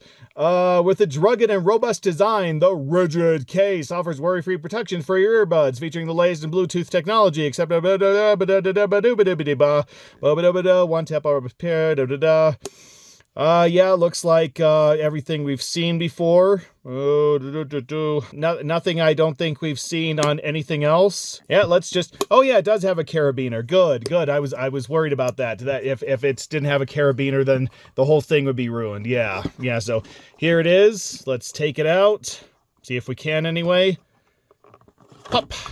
Yep. Okay. Yeah. Here's the case, and here's the cord. And the earbuds and all that sort of stuff. Probably don't need to worry about any of that. And the carabiner, that is something we do have to worry about. And see, it's just a little keychain here to hook your little carabiner on. Hook your little carabiner on. There, got it in the end. And great, we got another carabiner just in time for a Pirates of the Carabiner 5, Dead Men Tell Audible Tales. And yes, there's a little flap here where you can charge it, and that's a lot easier to get into than the Verve one, so thankfully, that's good. I mean, I'm glad that they have this protective silicone here, or rubber, whatever you want to call that, but it is nice to actually get into the thing that you're trying to charge, And then this one has two latches, so push both and they pop open. Ooh, I like that. Oh, they pop open. Yay. So they're better than the Verve ones. Ooh, I do love a good pop. Pop. Okay, and then here are the earbuds, which, yeah, I'm pretty sure we've seen this exact same shape a couple times during this look. In fact, do they look like... Oh, they're little feely things. Is that where we need to touch? Well, that's nice of them for making them little feelies to really accentuate, to really point out where you need to touch to get them to work. Yeah. I'm gonna have to test that out. But yeah, I'm sure we've seen this design lately. So let's see if these still sound better than most of the ones that we have had to listen to during this look.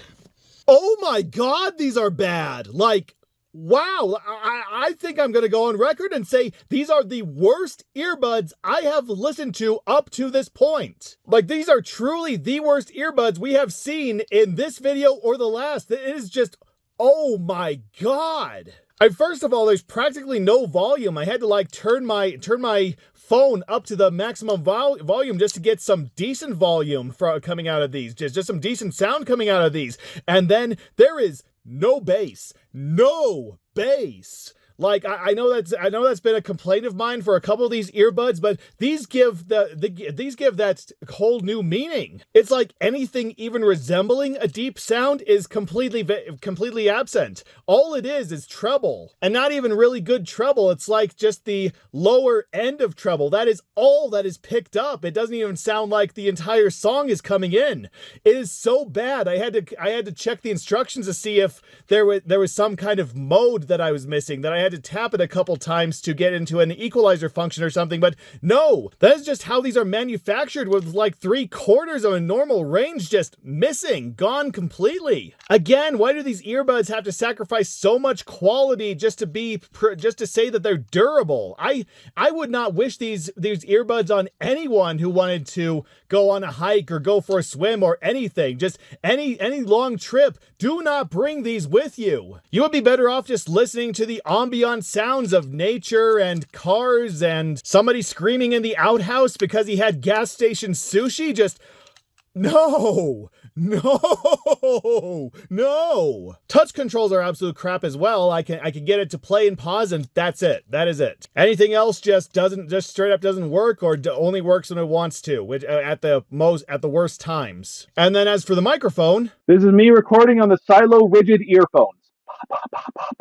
yeah, microphone's also bad, but strangely enough, probably the best part of these. Oh my god, No, I do not recommend these at all. Burn them with fire. I feel sorry for whoever else is gonna buy these. In fact, I am very tempted to just throw them away because I don't want to wish these on anyone. But if I throw them away, I'm not gonna get my money back. So I'm just gonna, yeah. Let me just take this carabiner from you. Let me just take this yeah, you don't even deserve a carabiner. You are too crap to have a carabiner. Bad earphones. Bad, I say. Bad. And you sit in your box and you think about what you've done. Yeah, you sit in your box. You die and you go to hell. You die and you go to hell, and where all the other bad earbuds go. And then you think forever about everything that you could have been, but you decided not to be. No, you go. Good riddance. Oh my God, no, go. Quick, Rachel Zoe, whoever you are, please remind us what quality is. Yeah, I don't know if these are going to be any better than those last earbuds, but honestly, I don't think it could get any worse. Even though these are obviously, yeah, once again, these look almost exactly like some earphones we already saw at Five Below under the, I believe the mold at least looks almost exactly like the Prime Audio icon. And that other thing that the icon shared a shape with, I'm sorry, I don't remember right off the top of my head.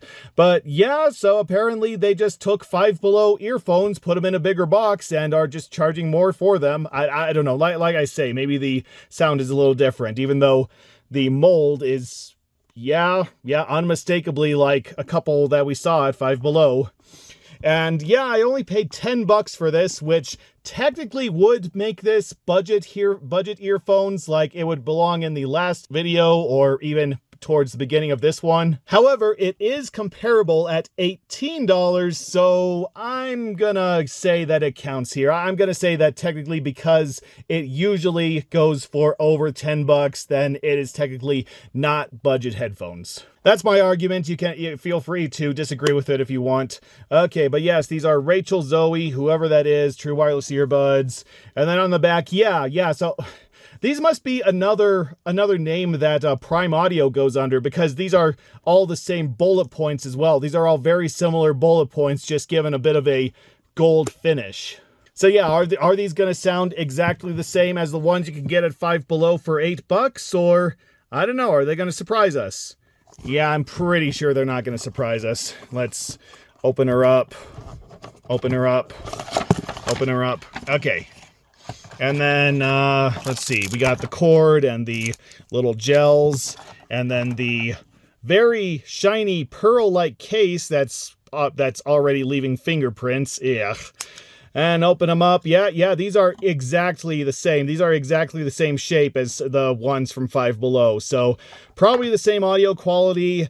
Unfortunately, I don't have the other ones on me to check, but I will just play with these for a minute and see if anything comes back to me. Yeah, exactly as I thought, just like the budget earphones we've already seen from that last video. In fact, I'm very, very convinced that these are just the icon earbuds from the last video, except painted a green and the case given a little bit of a turtle shell quality, a little bit of a turtle shell pattern to it. But besides that, yeah, exact same audio quality, which I said was one of the highest qualities of the last video of the ones at Five Below, but that was within that budget. That was within that price range. For any higher, yeah, compared to what we've already seen, yeah, these are pretty miserable. The bass is way too high. The treble sounds pretty tinny. I can only get the touch control to start and stop the video. And as for the microphone, This is me recording on the Rachel Zoe True Wireless Earbuds.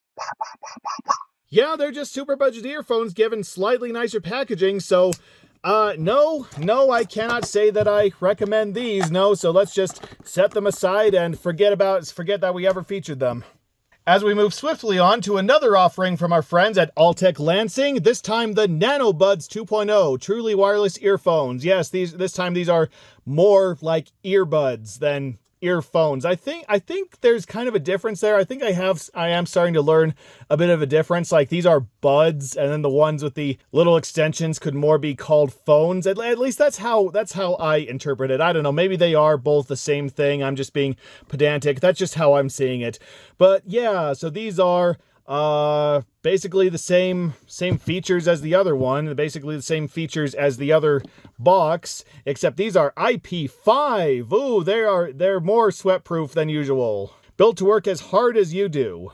Well, I don't know how hard I work, honestly, on a regular basis. That is one of my problems. I don't feel like I work as hard as I should. I feel like I'm just too tired all of the time. I mean, I try not to be, but just sometimes I feel like that's what I sink back into until I decide to do one of these videos anyway.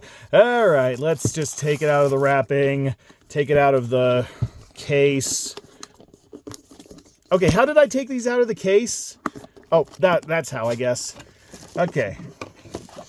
Oh, little teeny micro earbud case. Again, one of the smallest we've seen. This definitely fits in your pocket. I mean, okay, it's a little more bulbous than the other one we saw, but it's still very, very, very, very, very tiny.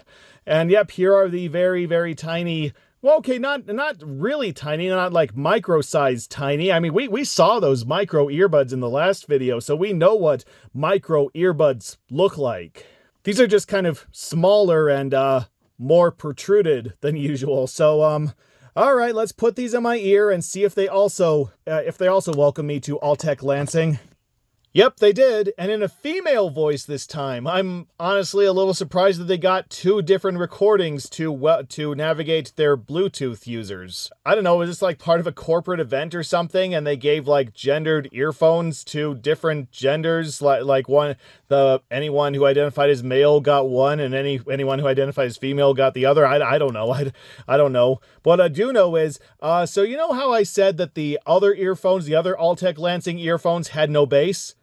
These have bass. These have all the bass. These have as much bass as you can reasonably pack into earbuds like this. And it doesn't have much else. It's just basically all bass. It is just all booming, thudding bass to the point where it's practically just the booming bass. Like even the higher sections of bass are pretty much drowned out by the booming. And if that's just the bass, then you can imagine what it does to the treble and all other parts of that range. So yeah, that's all I heard. That's all I heard listening to these was just the bass. Okay, it was not as bad as the rugged earphones, as the rigid earphones. I'm sorry. I could still tell that there was range to these earphones. It's just everything took a back seat to the deepest, boomingest parts of bass, which, hey, like I say, I like bass. I like a lot of bass. I don't like too much bass, though. I don't like bass that just drowns everything else out. So yeah, sadly, I'm not really into these either. And yet, touch controls were pretty much as bad as we've come to expect. I could get it to play and pause. No problem. I just had to tap it to play it and to pause it. Actually, no, wait, I'm sorry. They didn't play and pause when you tapped them. No, they actually adjusted the volume. These were other earbuds where you tapped them once to adjust the volume as opposed to like tapping them 3 times, as seems to be the standard with most of these earbuds. So yeah, I could play with the volume, no problem. And then I believe that I held them down to switch videos, which also wasn't that much of a problem. It was everything else that required more than one tap that, yeah, did run into a problem, into the same problem that we've seen across most of these earbuds. And as for the microphone, This is me recording on the Alltech Lansing NanoBuds 2.0 truly wireless earphones. Again, slightly better than the other earphones, but not by much. It still just sounds like budget. So, I don't know. Even for $15, I'm kind of struggling to recommend these because like I say, I think we've just heard better quality from the budget earphones. I think you could probably get better quality earphones for like $10. In fact, I'd say that these give you better audio quality than the ones that are $15 or as it says, comparable value $20, wherever they got that number from. So yeah, I'm sorry. I'm gonna have to put these in the not recommended category again, alongside their less bassy brethren or sisterin or whatever you want, whatever gender these things identify as. Sorry, Alltech Lansing, you're still not making your name look good. I don't know, I'll have to go hunt down some super premium earphones that has your name on them and see if that changes my mind about you somewhere down the road. But until then, you can just go sit over there and let your name be mud. And that finally brings us to the last stop on our trip through slightly more expensive budget earphones, with probably one of the more unique ones I've ever seen. Earbuds, yes, another one from Earbuds, but this one is Air UV, built-in UV light cleaning. Yes, these are earbuds that come with their own UV light cleaner embedded in the case. Wow. And on top of that, they are also active noise canceling, plus IP4 and medical grade gel ear tips. So yeah, I guess that these are for the more, sensitive listener, let's say. Somebody who's a little more sensitive about what's going in their ears, which I can understand. I can understand. In fact, I think we should all be a little more cautious about what we stick in our ears, you know? And yeah, there's the specs that we've seen in pretty much everything else. Yeah, basically everything that we've seen across most of the other earbuds. And according to this, the built-in UV light cleaning, it only takes about 10 minutes. So I've always wondered about UV light cleaning. Like, does that clean everything off the earbuds? Like if I have a little bit of wax on there, which of course I'm going to have, does it remove the wax, as like melt it down or something, or disintegrate it, or just turn it into very dry flakes that can just fall off? I don't know. I've actually never tried UV light cleaning before, so I don't really know how that works either. Man, I'm just learning all sorts of different things during these videos, aren't I? I learned what active noise canceling is, and now I'm learning how UV lights work. Wow. Maybe for the third video, I'll get some winning lottery numbers. Turning on UV cleaning, place start again, that in just 1 hour. I thought that in just 10 minutes it does 50%, and then in 1 hour it does practically the other 50%. Okay. I mean, I can see myself just leaving these alone for a little over an hour, for a couple hours at a time. And like I say, all I really do is I just need them for like a couple hours while I'm at the gym, and then I don't really use them for a couple days. So yeah, that gives them plenty of time to clean off the earbud. So that works perfectly fine for me. So okay, let's take the earbuds out then and see how the magic works.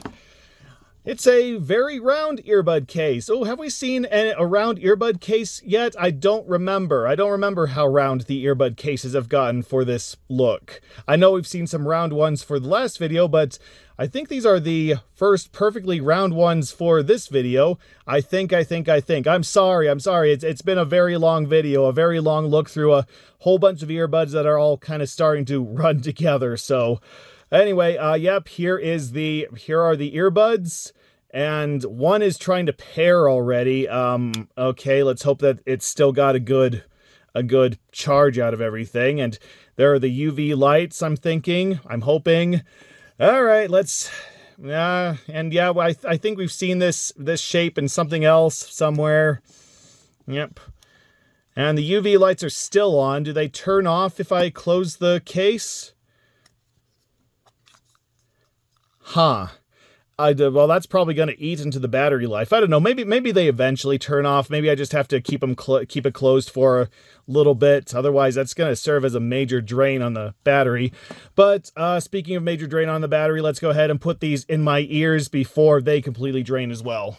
The earbuds, of course, not my ears. I wouldn't mind having a draining on my ears. Maybe get rid of that excess fluid that's probably building up around my brain. All right, let's go ahead and test these.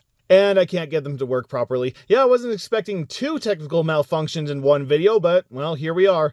Okay, so technically speaking, the left one does work. The right one either will not charge right or is completely dead, because no matter what I do, I cannot get it to respond whatsoever. So the left one was all I was left with, and honestly, even from what I heard out of the left one, I wasn't really impressed. Everything just sounded really muted. The bass was there, but the bass was also pretty muted and overpowered some of the weaker notes. Honestly, it was kind of like those 24-hour earbuds from the budget showcase, the last video. It just didn't sound good at all. And I couldn't get the active noise canceling to work. So I kept tapping where I was supposed to tap, and nothing happened. The best I could get it was to start and stop the video, because all other taps just simply did not register. So I don't know how effective the active noise canceling is. Of course, not that I'd really get a good idea of it anyway, because one of the earbuds does not work. And as we can see, even the UV light has just turned off completely. Like, what do I need to do to turn it back on? Of course, I didn't really use them long enough to really give the UV light a run for its money, to really test the UV light either. So, you know, normally this, I would just go to the store and get another one and like exchange this one for another one. But this is Ross we're talking about. I think this might have been the only one there. I would be very surprised if I found another one of these. And honestly, the quality just isn't good enough to bother going out and getting a new one, I think. I did test the microphone, though. Here's what the microphone sounds like. This is me recording on the Airbuds Air UV True Wireless Earbuds. Yeah, that's honestly pretty good. Not the best microphone, but still something. Still something I recognize as a microphone. So based on the 3 examples we've seen so far, I think we see what Airbuds really boils down to. They just come up with some sort of gimmick to sell their product, and they're good with gimmicks. They are really bad with the technicals, with the stuff that actually does matter. I mean, they gave us a pretty impressive silicone case and an LED charger for one, and another one they gave us that plush case, and now here you are with the UV light. So these are good ideas. I just wish that it worked where it mattered. So I'm sorry, but for the 3rd one in a row, this is just one that I do not recommend anyone get. I do not recommend. I think that the Airbuds name has basically become toxic at this point. I don't recommend anyone go buy anything with the Airbud name, especially the many movies that Disney has put out under that name. That's completely unrelated to the Airbuds, but it's also, I think that just proves that there is absolutely nothing of quality that bears the Airbud name. So let's just leave it at that. And there you have it. That was, actually, how many was that this time? That was my collection of reviews for 23 different, slightly higher budgeted earphones. Plus 3 I featured at the beginning because I couldn't figure out where else to put them. And in a nutshell, these are the ones I think serve as some of the best quality for your buck. These are the ones I think you're best off just leaving on the shelves. But ultimately, even through everything we've seen, nothing even came close to the quality of these JLab earbuds. Which I don't just think are the finest of the lot, I think they might be the finest earbuds I have ever used in my life. Yes, even more than the Powerbeats Pro. Actually, come to think of it, given the range of prices we've seen throughout this look, I don't know if it really is that fair to say that these are the best out of all of them. I mean, they are, but they also command the highest price out of all of them. So, okay, let's level the playing field a little bit. Let's give some headphones in their price range a good time to shine. So in the $10 or less category, I recommend these Bassjack's Active Noise Cancelling Smart Case True Wireless Earbuds. In $20 or less, I think is a legitimate tie between these Palm ANC Touch Smart Screen Earbuds and the Heyday True Wireless Earbuds. For $30 or less, I'm going to go ahead and choose the Anker Soundcore, which, yeah, I know the sticker says $19.99 or $50, but 30 is the one that I found the most common for these, so I'm going to go with $30 as the category for the Anker Soundcore. And for the over $30, since that's the price range I more commonly see these in, I am still going to go with JLab. In fact, I'm going to really quickly listen to these both again and see if I can pick out a definite winner between the two. Alright, I put these through the test, played some songs, played some audio clips, did a couple dynamic video tests, and ultimately I'm going to reward the crown to these, the Epic Air Sport ANC. Yes, so the louder sounds were a little more muffled, the louder sounds were a little more muted, but I think that the range was more dynamic. I just heard a lot more through these. I heard a lot more sounds through these. Got much more of an experience listening to different music and video, and yeah, like I say, I think these might be the best earbuds I have ever come across. And I only paid $20 for them. Now, like I say, these usually go for a little bit more. I've seen prices range from about $30 to $50 for these specific ones. You know, depending on if they come with the case or not, or if they're all there in the package or not. But yeah, $30 for these? These sound like these sound at least $100. In fact, heck, if these are the $30 variant, if these are something that only costs $30, then I'm almost tempted to see just what you can get for $100. I probably am not going to. I don't think that I have the money for one of those, but I am very, very, very, very happy with what I found. I came across these purely by chance, pretty much how I found the Powerbeats Pro as well, and I think this is one of the luckiest finds I've ever come across. And while that concludes this video, we are still not done. Yes, like I say, I am going to take all the phones that I'm not going to use, that I'm not as excited about. I'm going to return them, and then with that money, I am going to go to Smith's and Walmart, and I'm going to pick up as many earphones as they have. Going to see how much I can get out of their selection for a decent price. I'm going to try to limit it to under $50, maybe a couple dollars more if I think that they're worth getting, if I'm just that curious to see how they work. And in fact, I think that there were quite a few other JLabs in that collection, so who knows? Maybe we'll find one that even beat the pants off of these. But until that video, these are the ones that I absolutely recommend. These are the ones that came out on top, and I couldn't be happier. So if you're looking for some good, cheap earbuds, then yeah, you can't go wrong with these. So until next time. Hey there, you reached the end of the video. If you liked what you saw, please take a second to check out my Patreon, where you can choose a tier and see your name in the credits, among other perks. If short form content is your thing, please check out my YouTube short series, talking about shows, comics, games, and whatever else I can squeeze into 60 seconds. And while you're here, don't forget to like, comment, and subscribe. It's how these videos get noticed, and what encourages me to continue making them. Whatever you decide, stay awesome, keep watching, and I'll see you next time.